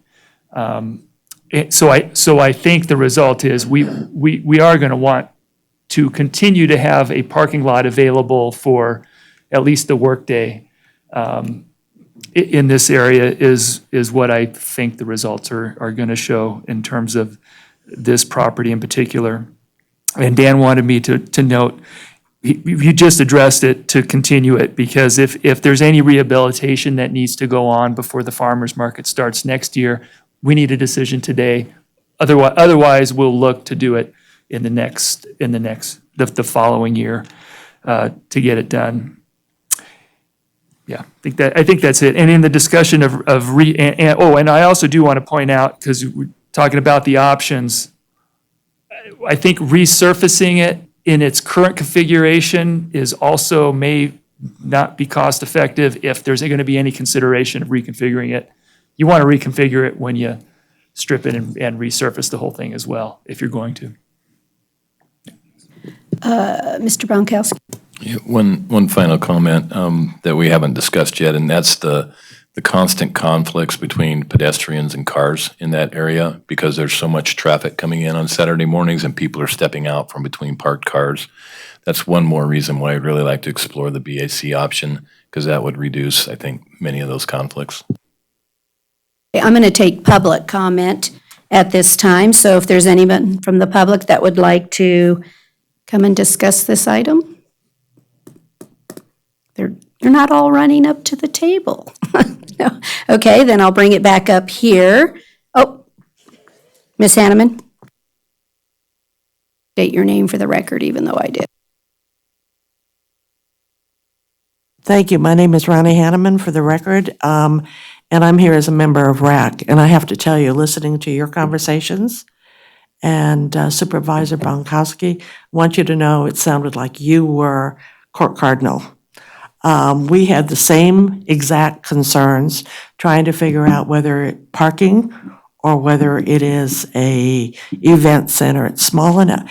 And one of the things that we came up with is that it's really too small to be a viable events venue. Because, and the Minnesota Street, where you have all your concerts, that is just a few blocks away. The other thing too is we did not have the knowledge of actually who has been requesting, the use of that as an event center, number one. And I think there was just one person or one venue. And the other thing too is if you make that into an event center, you will have to close the street. And I thought that one of the things was not to close the street. The other thing you have been talking about is there a higher and better use of monies? And we had a very extensive conversation at that time about the sidewalks in the downtown area that really need to be looked at. So that is an alternative for some of the monies, and specifically in that area as well. So there was a lot going on. So your deliberation was our deliberation, and Dan heard it, you heard it, and just wanted to confirm that that's where we are as well as a RAC. Thank you, Ms. Hanneman. Any questions? Nope. Okay. Do we have, come on up, Ms. Coons.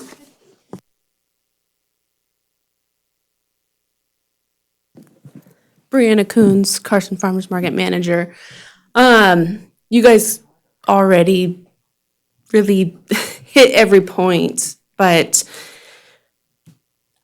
I don't know.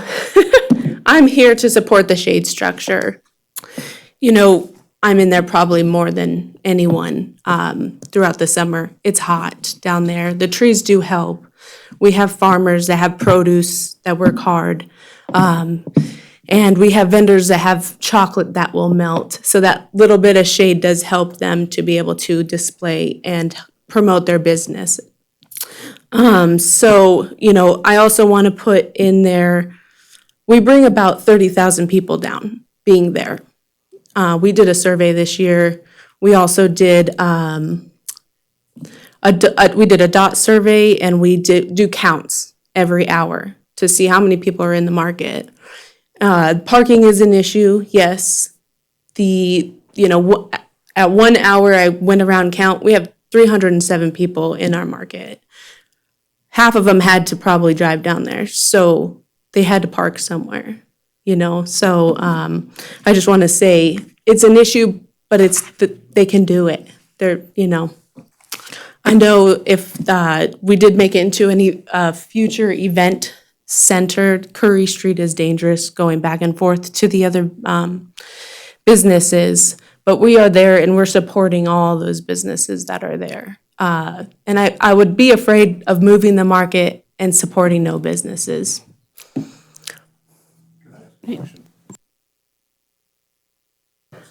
I am considering it.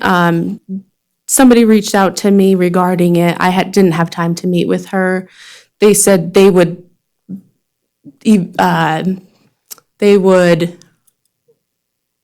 build for future, maybe around us, or for future events. The only thing about over there, if they don't build shade, it's the same issue we have at 3rd Street. I don't know if it's as big as our current market platform, so we would be either losing vendors, and the parking, I feel, is the same issue over there. There's just as little parking that there is downtown. Thank you. Brianna, why not Mills Park? It already has shade, it already has restrooms, it already has parking, and we already designed it for events. So I'm struggling, I'm just being honest with everyone, right? I'm struggling with, I don't want to lose parking downtown. I think we're making a mistake. Parking is parking, and we desperately need that parking, so I don't want to do anything to damage the ability to have parking downtown. When we're doing parking studies and everything else. So tell me why we can't use Mills Park. It's not that we can't, it is an option. I've only been doing the market manager as a year. This is my first year, but I've also been working at the market for 6 years. I feel where it's at right now, we're doing good. I feel if we move to Mills Park, it's like a black hole over there. I feel we may not make it. That's just my feeling. I don't know, until you try it, you don't know. I know there was a market there before.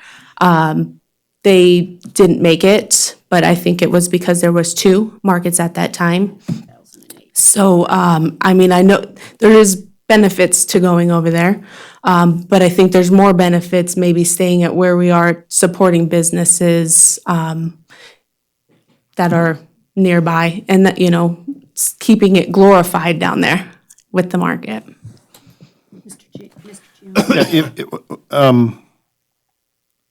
What do you think if you kept it where it was this next year, but while you were there, heavily promoted the fact that the following year you were moving to the pavilion? That is a possibility, yeah. Yeah. We really want to stay downtown, but with the new configuration of the parking lot, we will have to see what happens and where the sun hits the vendors. They'll be facing the sun now, instead of. Well, I don't think we're deciding today what the parking lot configuration is going to be. Yeah. So if you make if you say to everyone who's there next year, this is the last year here, we're relocating to the pavilion, that does 2 things. 1, it gives you a year to promote that, and 2, it gives us as a city the time to block that pavilion out for the course of that time, because as I said, or as you noted in your letter here, there are conflicting events. Yes. And my comment to the Brewery Arts Center is, I agree with you in terms of shade, but there's also the Levitt Amp issue. And if they get awarded that again, there's that potential conflict, because those are Saturday nights. And I know you end at 2 or 1? We end at 1 out of the parking lot by 2. So I don't know if that obviously needs to be part of the discussion with the BAC, but, okay, thank you. Mr. Plemmel? Thank you. I want to answer the question too about the moving to the pavilion. I want to remind the board that redevelopment supports the farmers market financially. It's done that since before I've been involved with redevelopment, and I believe it does that because the farmers market's downtown and attracts and brings people down there and helps other businesses. I think that's why redevelopment started doing it. That's why the funding is used, because it supports the businesses downtown. I think if they're forced or otherwise decide to not be there, I think that's a whole nother discussion of the city's support financially of the farmers market. So that's just another Mills Park is in consideration. redevelopment. It is in redevelopment. And we've You done. could absolutely right. continue to fund them down there. I Right. just think it's a discussion. I think we fund them because of where they are, so I think it would be a discussion point if we decide to have them relocate somewhere else. I think it's valid that we have a discussion point on the subsidy of farmers market, even in where they are now. We've had them for several years as a subsidy, so I think they're up for discussion no matter where they reside. So, Mr. Bonkowski. Yes, I think we spent quite a bit of time giving staff direction to do something, and now we're talking about countermanding that. So I think that for us, we need to give staff some direction. If we're going to explore moving the farmers market to the pavilion, well, that discussion needs to happen before we spend a bunch of time hiring a consultant to redesign a parking lot that we're not going to use for what we're intending to use it for. So I'd like to hear from the members of the authority here, which comes first, the conversation about the pavilion or moving forward with the 3rd Street site. Personally, I think that, I don't have a light here to shine here, but personally, I think that Mr. Plemmel said it just right, is that we're funding this because it's downtown.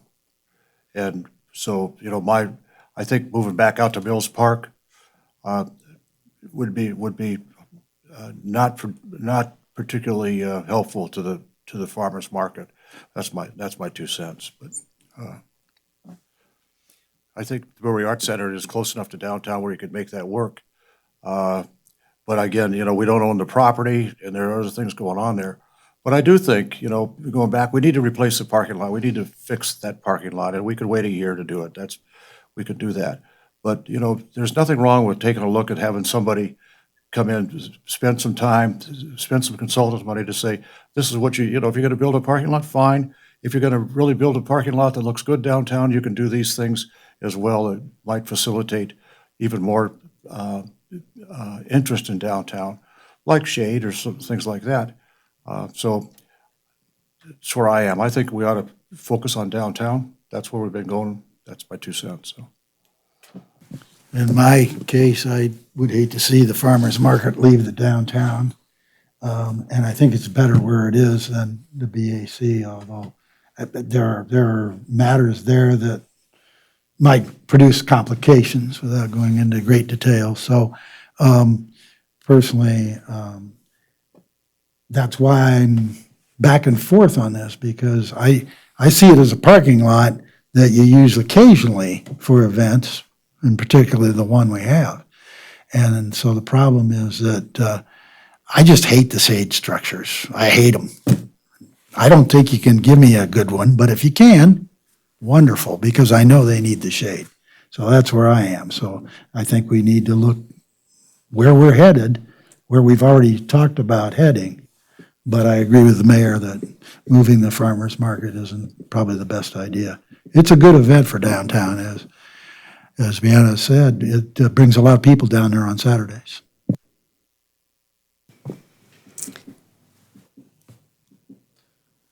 So I think we're in a tough dilemma, is like you said, what do we use to evaluate and make a good decision? And I think that's what we're all struggling with here is,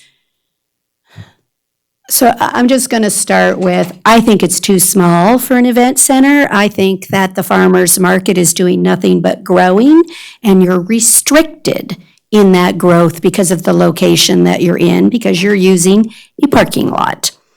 We cannot afford to lose the parking lot Monday through Friday. We just cannot. We want to put 2-hour parking. We haven't been enforcing 2-hour parking, but where do the people that work 8 hours a day, Monday through Friday, park? So I'm not interested in making it worse downtown. The Saturday market is growing. You've done a super job, and if there's a way we can use the brewery, I love that idea, because I think that is an option for an event center. Events where events belong and parking where parking belongs.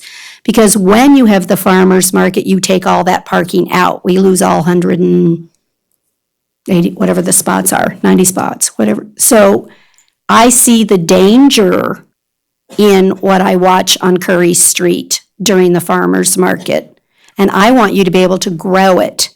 So I'm not sure where the right place is, but I know I'd like to see it expand, and the brewery might be the answer, but again, we don't control any of that. But I know they're looking for revenue and opportunities to make a beautiful event center there. And they're also adjacent and in the redevelopment authority, so I think we can make a good decision. So maybe our only decision at this point is to decide whether we want to see plans for all three. So we're making an informed decision here instead of second guessing ourselves. Maybe we can have a designer look at, and the brewery can decide to participate or not. That would be their option. But what could happen at the brewery? What could happen in McFadden Plaza with a continuity, and what could happen there, and that we truly look at it and make an informed decision as to what's in the best interest overall for all the locations. We see what the market study shows and. Right, put it all I think together. It's worth the time and money to hire a designer to come and look at all these different areas where we are right now, so. And give us good choices. My own 2 cents again is to say, let's fix the parking lot so that we could buy some time, buy a year. Let's make sure it's safe for use, and then do the due diligence on the rest of it here. With the idea that at some point in time, that parking lot's got to get fixed.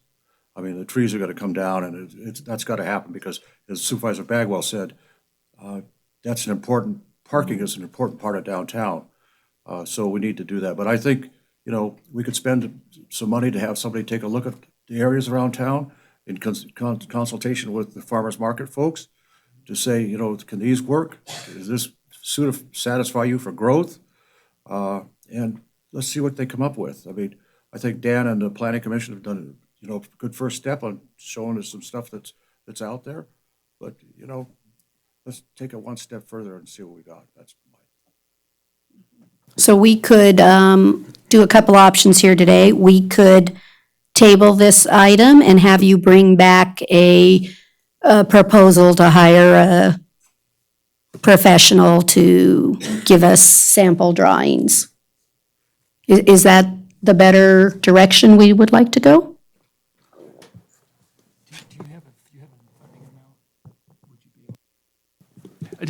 Or you think we can give you a top-line answer of money and move it faster, you mean? We're trying to think about if anybody, so I just confirmed that you have the ability today to authorize the expenditure for the plans for this project today, but I'm trying to figure out if you would know how much to authorize for that at this time, or if we need to bring it back.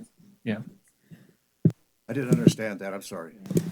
You have the ability under this item to authorize an expenditure for a consultant to prepare these plans. I confirmed with the DA's office. In terms of dollars. You're right, right. Bring it back next meeting. What about just bring it back the next meeting when you've had a chance to get some quotes? Dan Stuckey, I know Supervisor Begwell, you mentioned 3 different sites now. Are we back? Because earlier it was looking at 3 different options for the current parking lot site. Is the direction to expand that scope to include 2 additional sites? I think for me, I want to make the right decision, and I'm not fixated on saying that this parking lot's going to become an event center. And so I think if you have your consultant only look at this as an event center and give me 3 options, then I'm nowhere different than I am today of saying I could authorize all of this and just have you add a little dollars for the consultant and pick the best of the 3. I want to know we're making the right decision and whether or not we want an event center there. And so what could we do at the brewery? What could we do with McFadden Plaza if we're going to do, I think it needs shade, and I think they've asked for it. So if we're going to do it, I'd like to see a whole plan. And I think we're just short-circuiting ourselves if we don't. Mind if I step in here and say, I While they're think talking. you've just mischaracterized what we were trying to do. We did talk about the either-or aspect of it, but we also talked about it being a parking lot with a potential for events occasionally, which is what's going on right now. So while I recognize that you want an either-or, black and white, I don't think it's here with us yet. So, We don't have the answer. no, we don't. That's what I'm saying. Right. I can't see. Is that Stacy's? I would not support spending our money to look at the Brewery Arts Center. We just gave Minnesota Street to them. I think that's water under the bridge. I think if we had thought we wanted to do something there, we probably shouldn't have done that. So I would not support studying that. I would support, and as I said before, I'm prepared to make a motion to allocate a not to exceed amount to study options for improving McFadden Plaza by adding shade and to provide continuity to a parking lot that can occasionally be used for events. I don't think anyone in here is talking about creating an events center. I think there's a big difference between an event center, as I said right at the beginning, and a parking lot that can be used for events. And I liken it back to the street or Victorian Avenue in Sparks. That isn't an event center, yet they have many events on Victorian Avenue in Sparks. And so I think that, I think there's a distinction. Anyway, when the chair is ready to recognize me, I'm willing to make a motion. Questions? Supervisor Bonkowski? I understand Stacy's comments. I do think that we need to look at potential alternative sites. So although we don't control the BAC site, I would like to hear from the BAC whether this is something that they would like to pursue and start that conversation between the BAC and the farmer's market so that we have that option in front of us.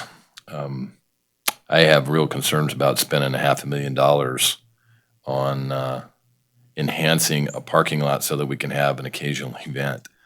And I think that we need to keep that in mind. And so I just don't think that we have enough information to make any decisions. I am willing to move forward with allocating some money to a designer to look at the 3rd Street parking lot site, the McFadden Plaza site, and potentially the BAC site. I do think that the farmer's market should probably stay downtown. Okay. Okay. We're getting Any other? Brad, can I mean, if, just to belabor this a little longer, if you're not, if you're not, green, if you're not prepared to spend $500,000, are you saying you're not ever prepared to spend $500,000, or under the existing knowledge that you have, because there's no way a consultant is going to come back and say. It's the latter. It's the Okay. latter. Okay, thank you. Because otherwise, we could end the discussion pretty quick and just say, it's a parking lot, stop and don't do anything, right? You know, but I get the sense none of us really want to do that. Okay, thank you. Oh, I don't know about that. No, I could, right. Okay. Is there any further comment? Okay. Well, accept a motion. All right. I move to recommend to the Board of Supervisors approval of the expenditure of a not-to-exceed amount of $25,000 to engage a consultant/design professional to examine options for providing shade, parking, and associated accoutrements for the McFadden Plaza and the 3rd Street parking lot. Second. I like the word accoutrements. Discussion on the motion? Please. I would be able to support the motion if it also included language to look at alternative sites without specifying what those sites may be, because that would be dependent on conversations between third parties that we don't control. Right. I concur. I'd be okay with that. But in terms of direction, that's not narrowing it much for staff. I agree with that, but we've already determined that we can wait another year to complete this. So again, I don't want to narrow it to the point to where when it comes back to us, we still don't have the information we need to be able to move forward and have a comfort level that we're making the right decision.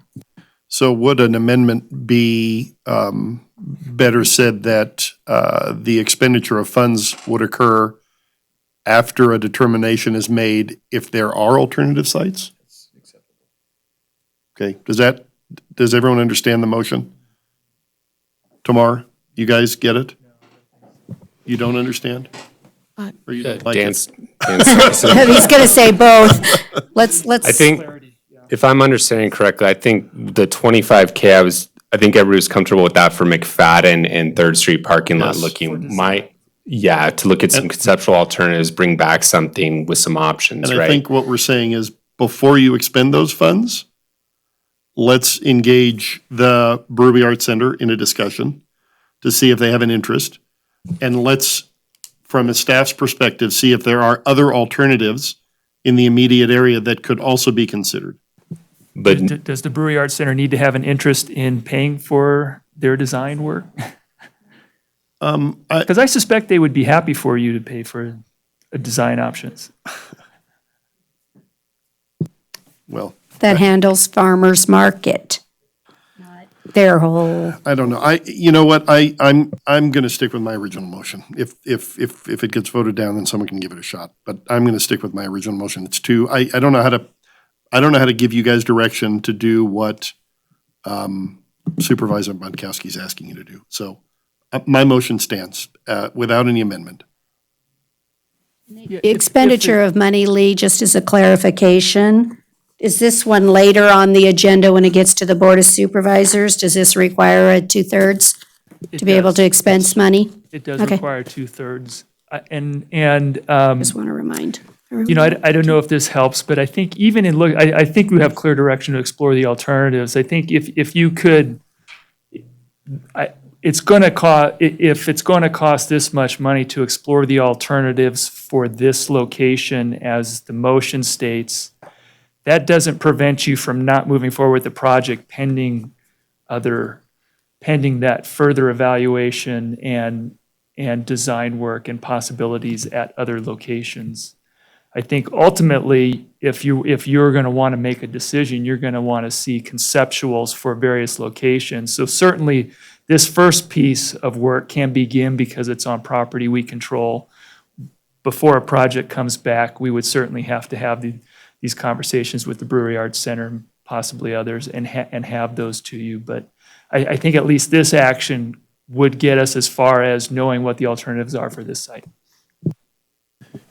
I think that if at the end of the day, before we make a final decision on improving any site for the farmer's market that includes shade structures, that I want to be assured that we have looked at alternative locations.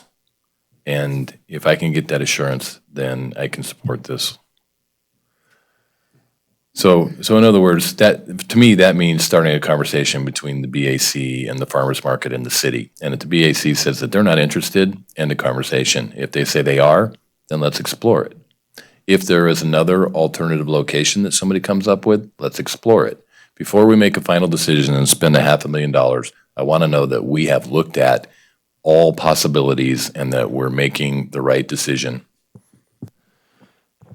I understand what you're saying there. I think where I'm having confusion is when you say explore other options, are you saying having a consultant look and come up with conceptuals for those options to bring back? Because that's a cost, obviously, and $25K would not cover a cost at alternative locations, I guess is where my confusion lies. Yeah, I guess my dilemma, though, is that the scope changes. If the BAC says that there's interest in the farmer's market, wants to enter in a conversation with the BAC and the city on using that area for the farmer's market, then that changes the scope to the 3rd Street parking lot. That's where I'm having some difficulty with, just as you are, with how we phrase this. So at this point, I'd like to initiate the conversation. If we want to hire a consultant who's going to look at the design of the 3rd Street parking lot and give us some designs for some shade structures at McFadden Plaza, and that theme carries over into the 3rd Street parking lot or a portion of the 3rd Street parking lot, I think I'm okay with that. But I don't want to get too far down the road there until we know that that's the site that we're going to use. Can we make this again? Let's try a different consideration. Can we not use the next couple of weeks to have a discussion with the Brewery Arts Center to determine if they think they even could accommodate them, and you bring back to us the next meeting, an agenda item to either tell us the brewery says they are in negotiations with farmers market, or we need X, and then we authorize the money. I mean, I'm failing to understand why a quick conversation can't occur with the brewery before we authorize the expenditure of money. And just bring it back the next meeting when you have also the ability to get a real amount that would be necessary instead of an off-the-cuff 25. I don't like it. I'm just going to be honest. I don't like these off-the-cuff, 10,000 or 20,000 or 25. It's not my style. Why can't we just bring this back the next meeting with an answer? that no, the brewery's not interested, it's not gonna be conducive, it conflicts, we won't be able to accommodate it? Or, yes, they will, and if it's a no, then we figure out how much money we need and do a design. Can't we just do it the next meeting, since we're gonna leave the parking lot alone for a year? I don't think there's any question that the Brewery Arts Center is going to be interested. I mean, they want to expand. I don't think there's any question they're going to be interested. The question for me is, are we willing to spend $500,000 on land that we can't ultimately control? That's the question to me. Okay, I didn't say we were gonna spend anything. No, I know you didn't, but if we're going to create shade structures, or if the farmer's market or any other event is going to move there, then the purpose of the study is to bring back alternatives to make it a venue, if you will. So I don't know that I don't know that I'm willing to spend that kind of money. I'm not saying I wouldn't. I would just have to see some kind of an agreement. So I still think, we can table it and send them away and have them come back. But I think, I think we're going to be having the same discussion when they come back, because I don't think we have agreement on that fundamental concept. So I don't know that it's going to change anything. Except for we'll have a definitive price, because they will have been able, I just don't like picking a dollar amount out of the air. That's not, what if it comes back and they needed 26,000 and why don't they just do a little bit of the homework to at least get the answer on what they would need? And bring that back the next meeting. It gives us 2 weeks to think about it too.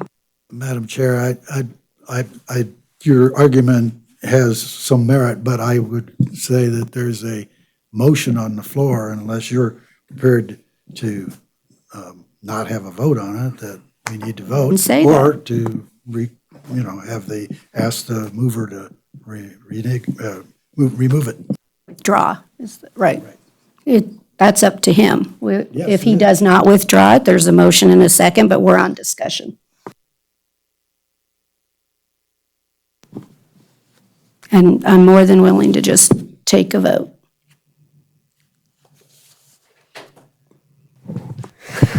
All right. Does that mean Mr. Stuckey came up with an idea or something?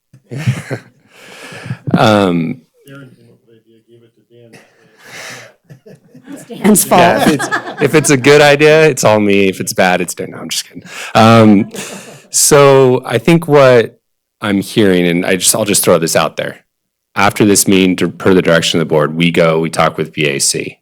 Either they're a yes or a no. If they're a yes, we go to design workshop. We work with them on a scope and fee for a task 1, which is the 3rd Street parking lot, McFadden Plaza, shade, whatever we're calling it. Task 2 would be for Brewery Arts Center conceptuals.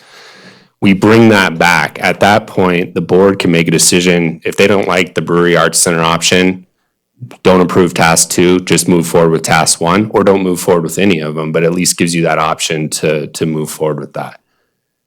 Is that? I would be willing to withdraw my motion in favor of that. Okay. Is that, so Mr. Giomi has withdrawn his motion. Would you like to make a new motion? Your second's got to agree. Oh, second. The seconder will withdraw. Thought he already said that. Yeah, I moved to, excuse me, still has to be a recommendation. I move to recommend to the Board of Supervisors that staff pursue.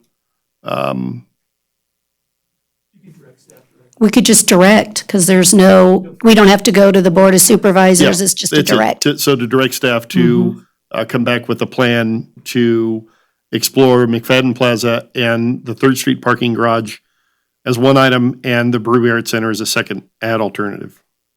Task. Garage? No. Yeah, not a garage. Did I say garage? And that's not it. Task 1 and task 2. Wait, he said garage. I did not say He garage. did say garage, but that's okay. He said garage. 3rd Street parking garage. No. Sleight of tongue. I was going to vote for that. Yeah, it's like there. Now we're moving in the right direction. I think I'm that's what the pretty sure parking Ormsby study is House, gonna say. And including when the is the parking parking? garage is available. Yeah. Let's just buy that, and then we'll put the farmer's market in the first floor of the. Or the top floor, yeah, Yeah. the first floor. Okay, so just to come back on the record, so Do you the have the motion or do you not have the motion? Madam Chair, I have a question on the motion. Was it to explore improvements or to explore a shade structure? It said to explore. Improvements is fine. Okay, thank you. Is there a second? I'll second that. I have a motion and a second to approve and direct staff to open up discussions with the Brewery Arts Center and then work with a consultant to bring 2 tasks. Task 1, dealing with McFadden Plaza in the 3rd Street parking lot. And task 2 for designs if Brewery Arts Center. So we'd have 2 tasks, and you'd bring that back to Here comes the the cavalry. next meeting. Okay, all those in favor? Aye. Aye. Any opposed? Motion carries. Thank you. We did good work. That was a lot of democracy in sausage. progress. Okay, we're almost done, and we'll take a break, because we'll go for final public comment on item 24 for the redevelopment authority. We're going to take one right now. So we're past that. I will, unless there's an objection, adjourn the redevelopment authority. Thank you. And we'll take just a brief recess, and I'll pass it back to the mayor. Okay. Yes, restroom. Yep, restroom. Perfect timing.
Still on, I hope. Okay, there we are. To authorize the expenditure of $11,800 for fiscal year 2020 redevelopment revolving fund. This requires a 2/3 vote of the Board of Supervisors. We will incorporate by reference both the motion and all the discussion that was had with respect to this item.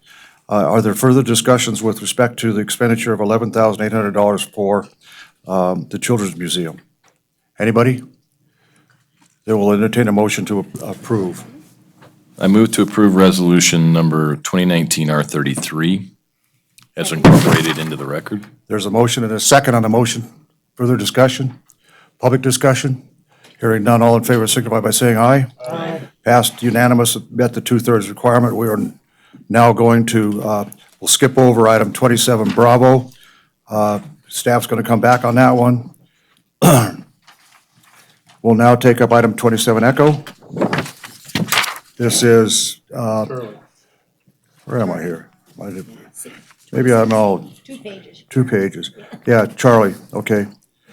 Possible discussion and possible action regarding a report related to the orderly management of growth in Carson City to be submitted to the legislators pursuant to Assembly provisions of Assembly Bill 240. It was adopted by the Nevada legislature. We've heard this already.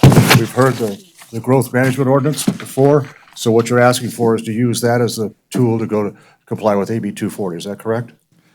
Generally speaking, yes. Lee Plemmel, Community Development Director, attached is Assembly Bill 240 that requires a submittal beginning this year of a report on the orderly management of growth in Carson City. Carson City has a growth management program. We do an annual report in May to the Planning Commission, July to the Board of Supervisors. I've used that report as the basis for the report to forward to our legislators. I have updated information since then that I've added in the charts, but essentially the information is the same from that growth management report. The bill also requires the Northern Nevada communities, cities, and counties to get together for the city managers to meet and a couple times a year and talk about it. So we anticipate after that happens, we may get some further direction on how to format this report, but a simple way to do it is to use our growth management report that we do annually anyway. And I do want to note that there was in the Public Works water usage report that was attached, there was a minor correction made that was pointed out by one of the supervisors, and Darren has made that correction, and we'll get the revised numbers into the report. Into the report? Yes. Public comment on this issue? Everybody know what we're doing? I never did understand the purpose of 240, but you know what? Somebody in their infinite wisdom passed it. So I think, is there a consensus on the board that we adopt what the staff said and just present our growth management report updated to the legislature? Somebody want to make a motion? I move to authorize the submission of the report with the few corrections noted. Second. There's a motion, a second discussion? Yeah, if you would allow me to go on a small rant here. Sure. The rants are important. This was passed by the legislature in an attempt to make the rurals confer with Washoe County on regional growth management. Right now, we work very well and partner with all of our surrounding counties. We don't meet regularly with Washoe County. I mean, we communicate with them, but we don't meet regularly. They're two very distinct and different economic areas, and I disagree with the legislature in trying to force us to tailor our redevelopment, regional development plans and growth management plans to what's going on in Washoe County. So although we're required to do this, I disagree with the reasoning behind it, and I think it only benefits Washoe County. Not a bad rant. Supervisor Barrett. Ditto to what Supervisor Kowski said, and I question your terminology of infinite wisdom. Infinite wisdom, okay. All right, further discussion on the motion, all in favor signify by saying aye. Aye. Opposed, nay, carried, okay. Let's now take up Delta. Where am I here?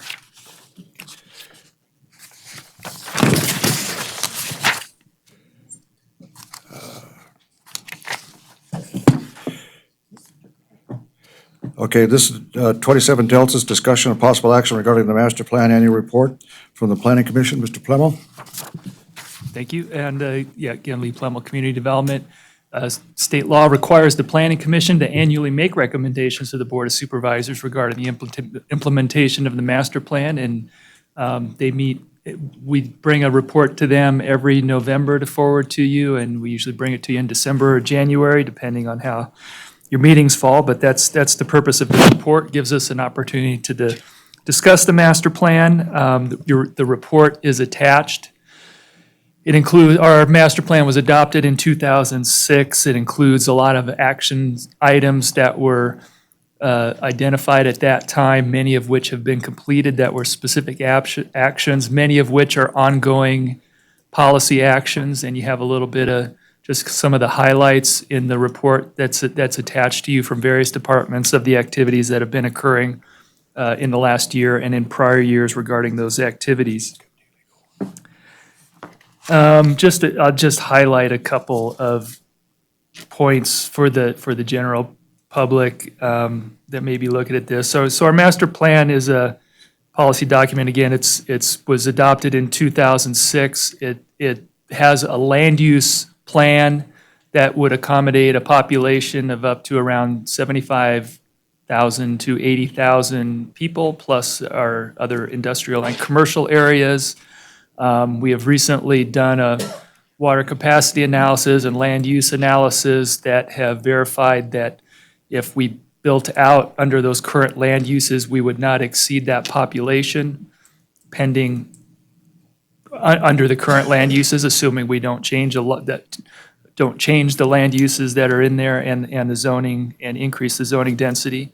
What that population, here's our projected growth from the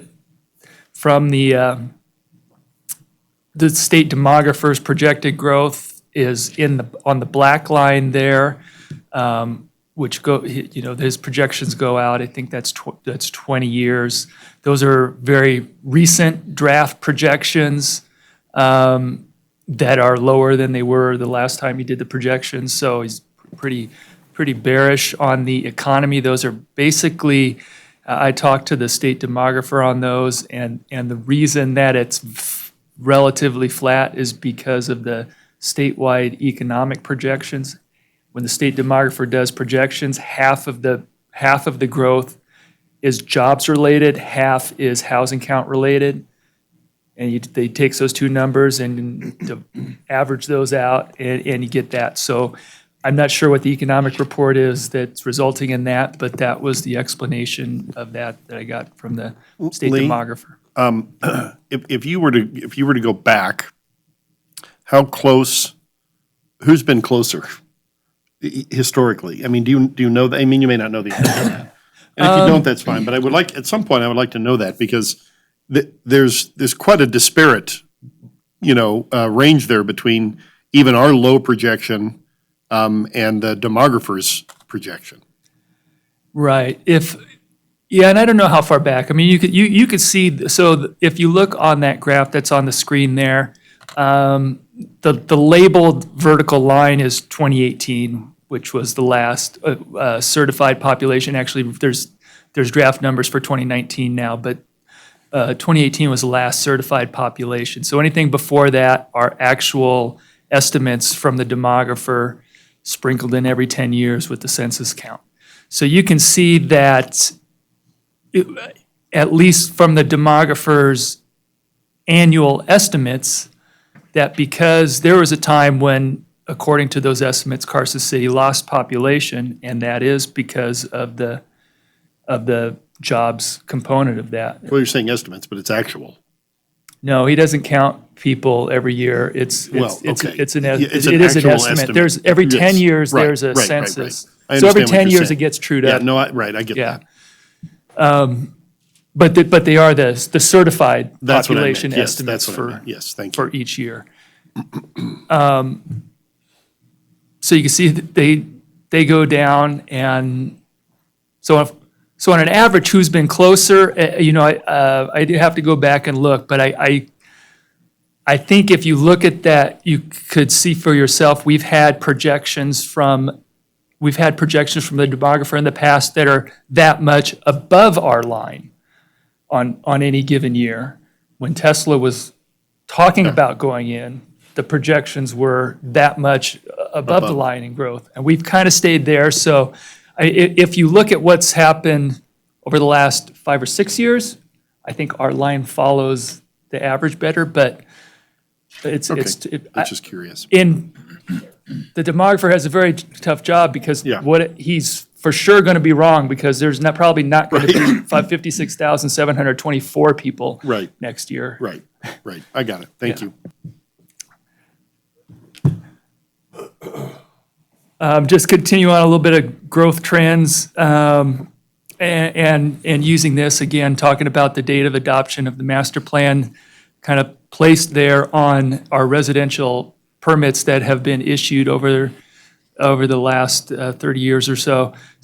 Going back to 2006 is labeled, we were in it when we were going through the master plan. It was a time of continued growth, and it was a time of growth that had gone on for quite a while, and we anticipated that growth was going to continue. And then suddenly you could see it didn't for a while. Nothing was going on. So in terms of what's happened and how much growth has actually occurred under our current master plan has been relatively little. We have, so that's even through 2019, it's really 4 years worth of normal quote unquote growth rate in Carson City that we've experienced under the current master plan.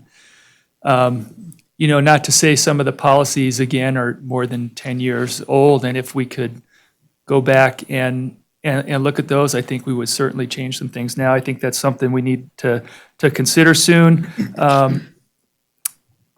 But coming up to the recommendations, our focus is at this point, and the direction from the board last year has not been to spend the time and effort on updating the master plan, but recommendations for planning items, and the big one is the Title 18 and Development Standards Review. And I just sent out schedule for the Planning Commission for the next year of having workshops outside of the normal Planning Commission meeting dates for those. So that's a pretty big project. So that's going to be the main one, and Planning Commission is looking forward to that. They're really buying into that and diving into Title 18 and development standards.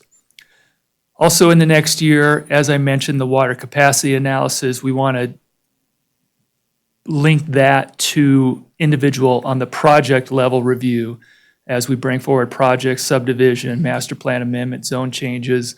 What are that impact on the planned water usage for that property versus what the change will bring? So we want to see that happen starting in 2020, and actually within the next couple of months, I'm hoping. And then the one additional one was a recommendation of the Planning Commission, and we kind of look at for errors and corrections. And there's this neighborhood off of Kelvin Road and Gonai Road that has been zoned conservation reserve since it's 1 acre lots, been zoned for conservation reserve, which is 20 acre lots, which has different setbacks. So anyway, the recommendation is to contact the property owners, initiate a zoning map amendment to correct that zoning. And to make the zoning consistent with the master plan and the actual uses of 1 acre. So that's the report on the master plan, and I'm happy to take questions. Supervisor Budkowski. Yeah, I know that there's been talk about a complete revamp of the master plan. I've been an advocate of not doing that. I don't think that it's necessary. I think that what we've been doing, which Lee described in detail, we now understand very well our land use zoning and density for available parcels on a parcel by parcel basis. We have tied that, or are tying that, to our water use and sewer capacity. We're working on transportation infrastructure impact agreements, which is what I would call them, so that new projects coming forward have to share in the cost of future improvements if the impact of their project creates the need for those improvements. And we're in the process of revamping the entire municipal code, including Title 18. I think that we are handling the issues with the master plan in the direction that we need to. We're handling the issues that are not, that need improving without spending hundreds of thousands of dollars to revamp the whole master plan. And at the end of the day, we wouldn't come up with a better plan than we currently have. I think that there are some one-off areas in town, which we've discussed in the past, like the Southwest, where the master plan and the current zonings don't match up. I think that those one-off events are the ones that the Planning Commission is looking at and trying to correct. So I'm really happy with the direction that we're going and the work that staff has been doing. I think that it meets our needs. And when I look at what other jurisdictions are doing, I think, frankly, that we're light years ahead of other areas in how we're handling future planning. So kudos to staff. Kudos to staff. Freudian slip. I should be in Africa. Oh, I wait, I will be in 4 months. Is that a word? It is. What is the word? It's something that I've hunted in Africa. Oh. Yeah. So anyway, I digress. So anyway, thank you to staff. I think you're doing a great job. I think you've taken our direction well. And frankly, I think that Carson City is one of the best managed jurisdictions that I have seen as far as looking at planning.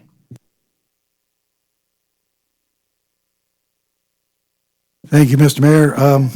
First of all, I want to say that my half Rhodesian Ridgeback, or the half that came from Africa, thinks your kudos are great.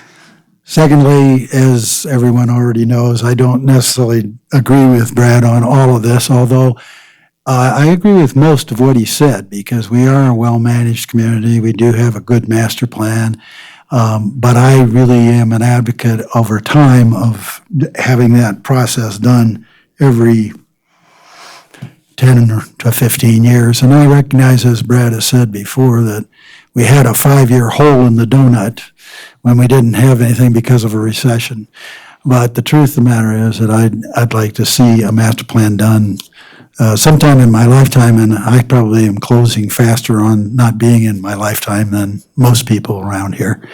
But I'll defer to the wisdom of the group. I don't think that the group wants to spend upwards of $100,000 on a full master plan review, but I think the citizenry should weigh in every 2 decades at any rate. Finally, I'll shut up. No need to shut up. Okay, other discussion? Anybody, let's see, this requires a motion, right? Motion, public comment? Thank you very much. Public comment, anybody? Jen Budge, you gonna comment? Okay, all right. We'll entertain a motion to approve.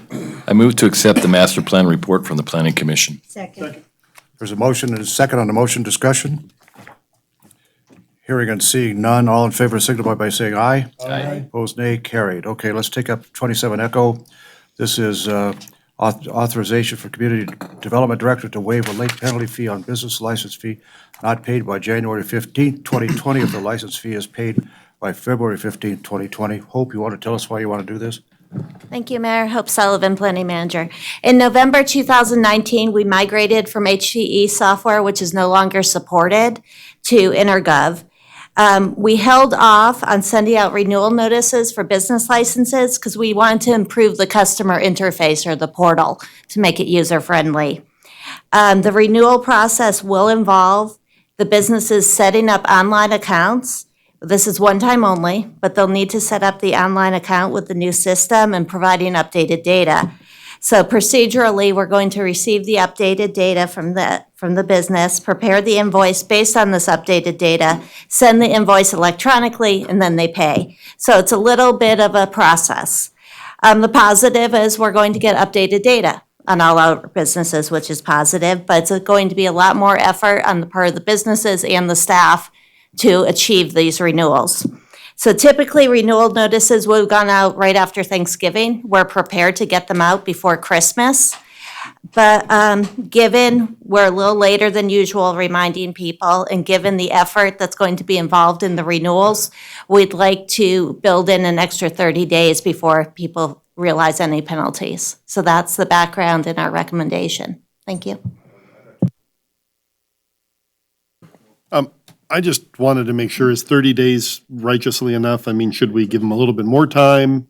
I mean, I'd rather give the latitude to extend it to 60 days than to have a business pay a fee or a penalty because of something we did. So I'd like to hear your thoughts on that. I wouldn't say no to 60 days, to be honest with you, because I just feel like there's going to be some resistance and a bit of a learning curve for a lot of our businesses. I, for one, plan to be camped out in business license quite a bit, helping sit with those businesses. The manager walked through yesterday when I was on somebody's cell phone, the contractor's cell phone with his wife while she was navigating it. So I can't understate the effort involved. So I wanted to come forward with 30 days, but I wouldn't say no to 60. Yeah, I'd feel better with that, just knowing how difficult city staff has had in doing the conversion and trying to keep both systems going and trying to produce reports and, the mistakes that they found through that process. And, I think I would recommend going longer. I had the same question.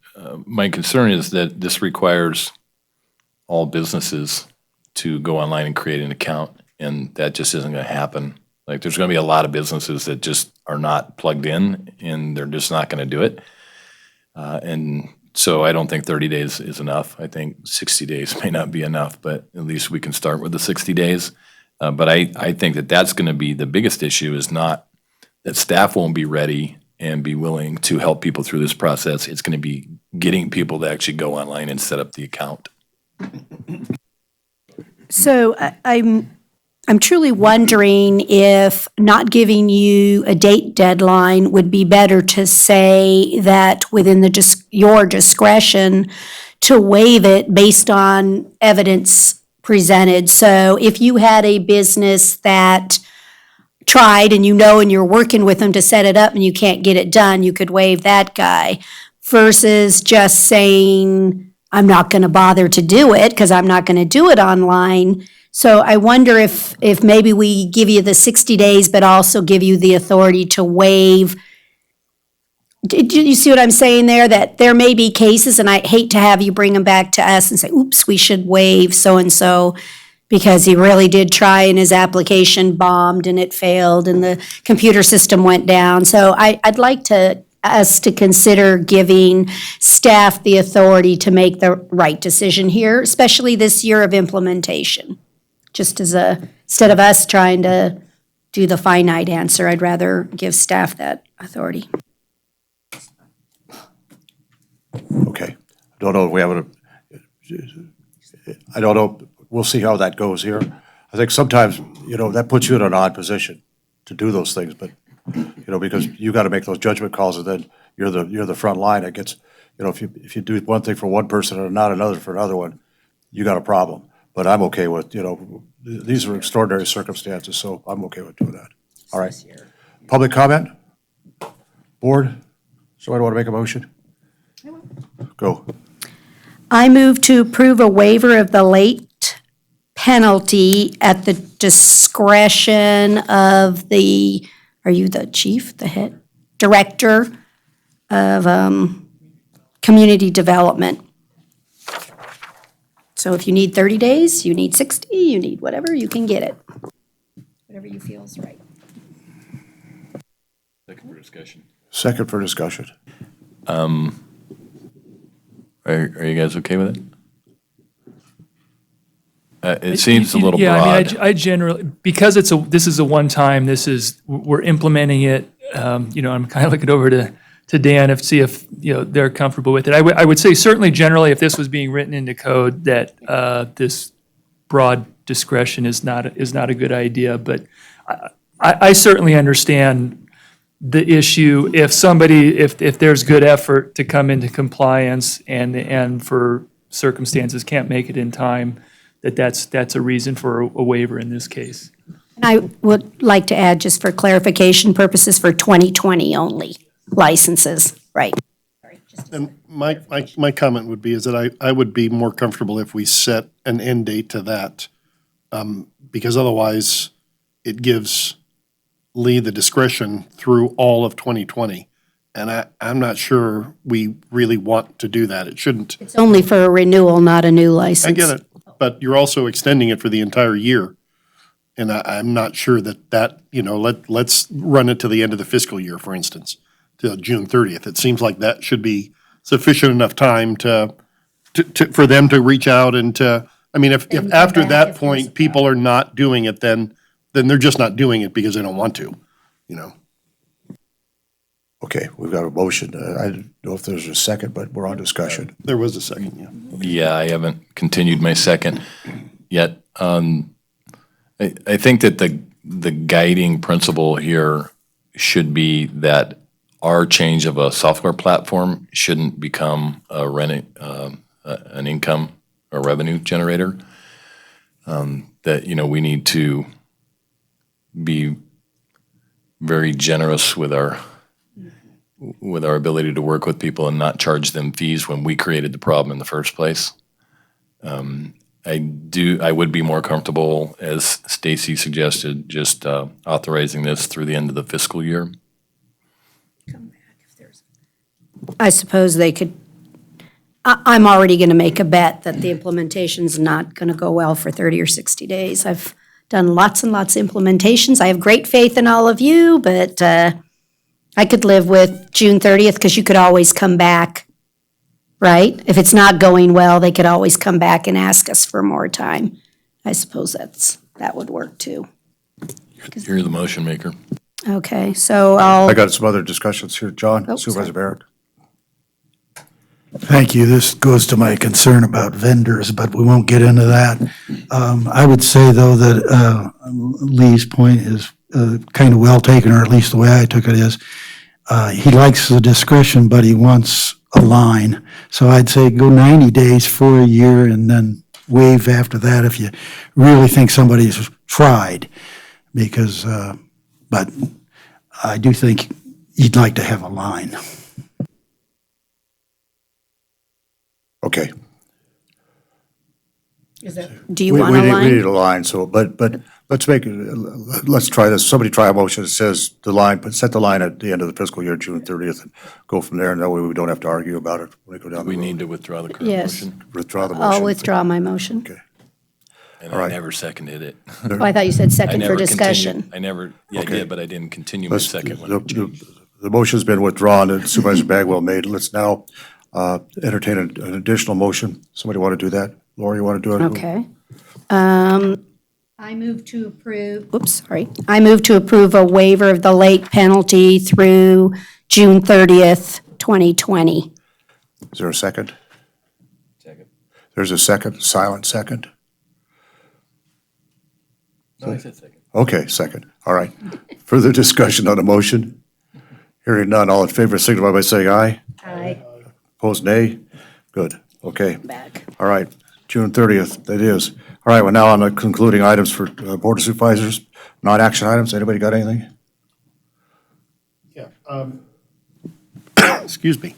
I just wanted to play this for you. The Carson Waters Sub-Conservancy District has developed a video that's called I Am Carson River Watershed. It's about a, 2.5-minute video. I think it's really well done. It I think adequately describes what a watershed is. So this is Vanessa Francoeur from, I think it's Channel 4 in Reno. And this was written by Carson Water Sub-Conservancy District staff. And I think it's a really good video, so Brad and I wanted to share it. So Nancy, if you would. Hello! Did you know that you live in a watershed? Everyone does. Join me for a one-of-a-kind walkthrough the amazing lands that shed water to the Carson River and discover why watersheds are important for the health of our communities. Let's start up at the top high in the Sierra. Snow accumulates here and melts throughout the spring and summer, supplying water to the two forks of the Carson River.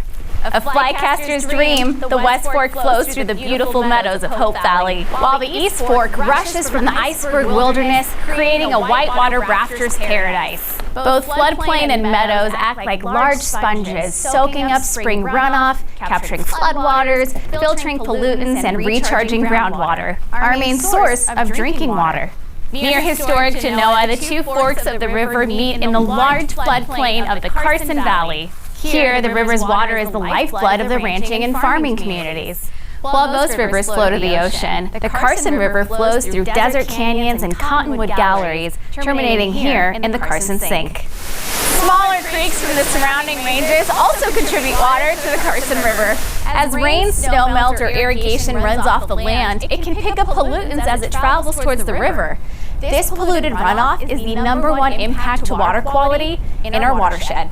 Clean water is critical to grow our food, to replenish our groundwater, and to play in the water safely.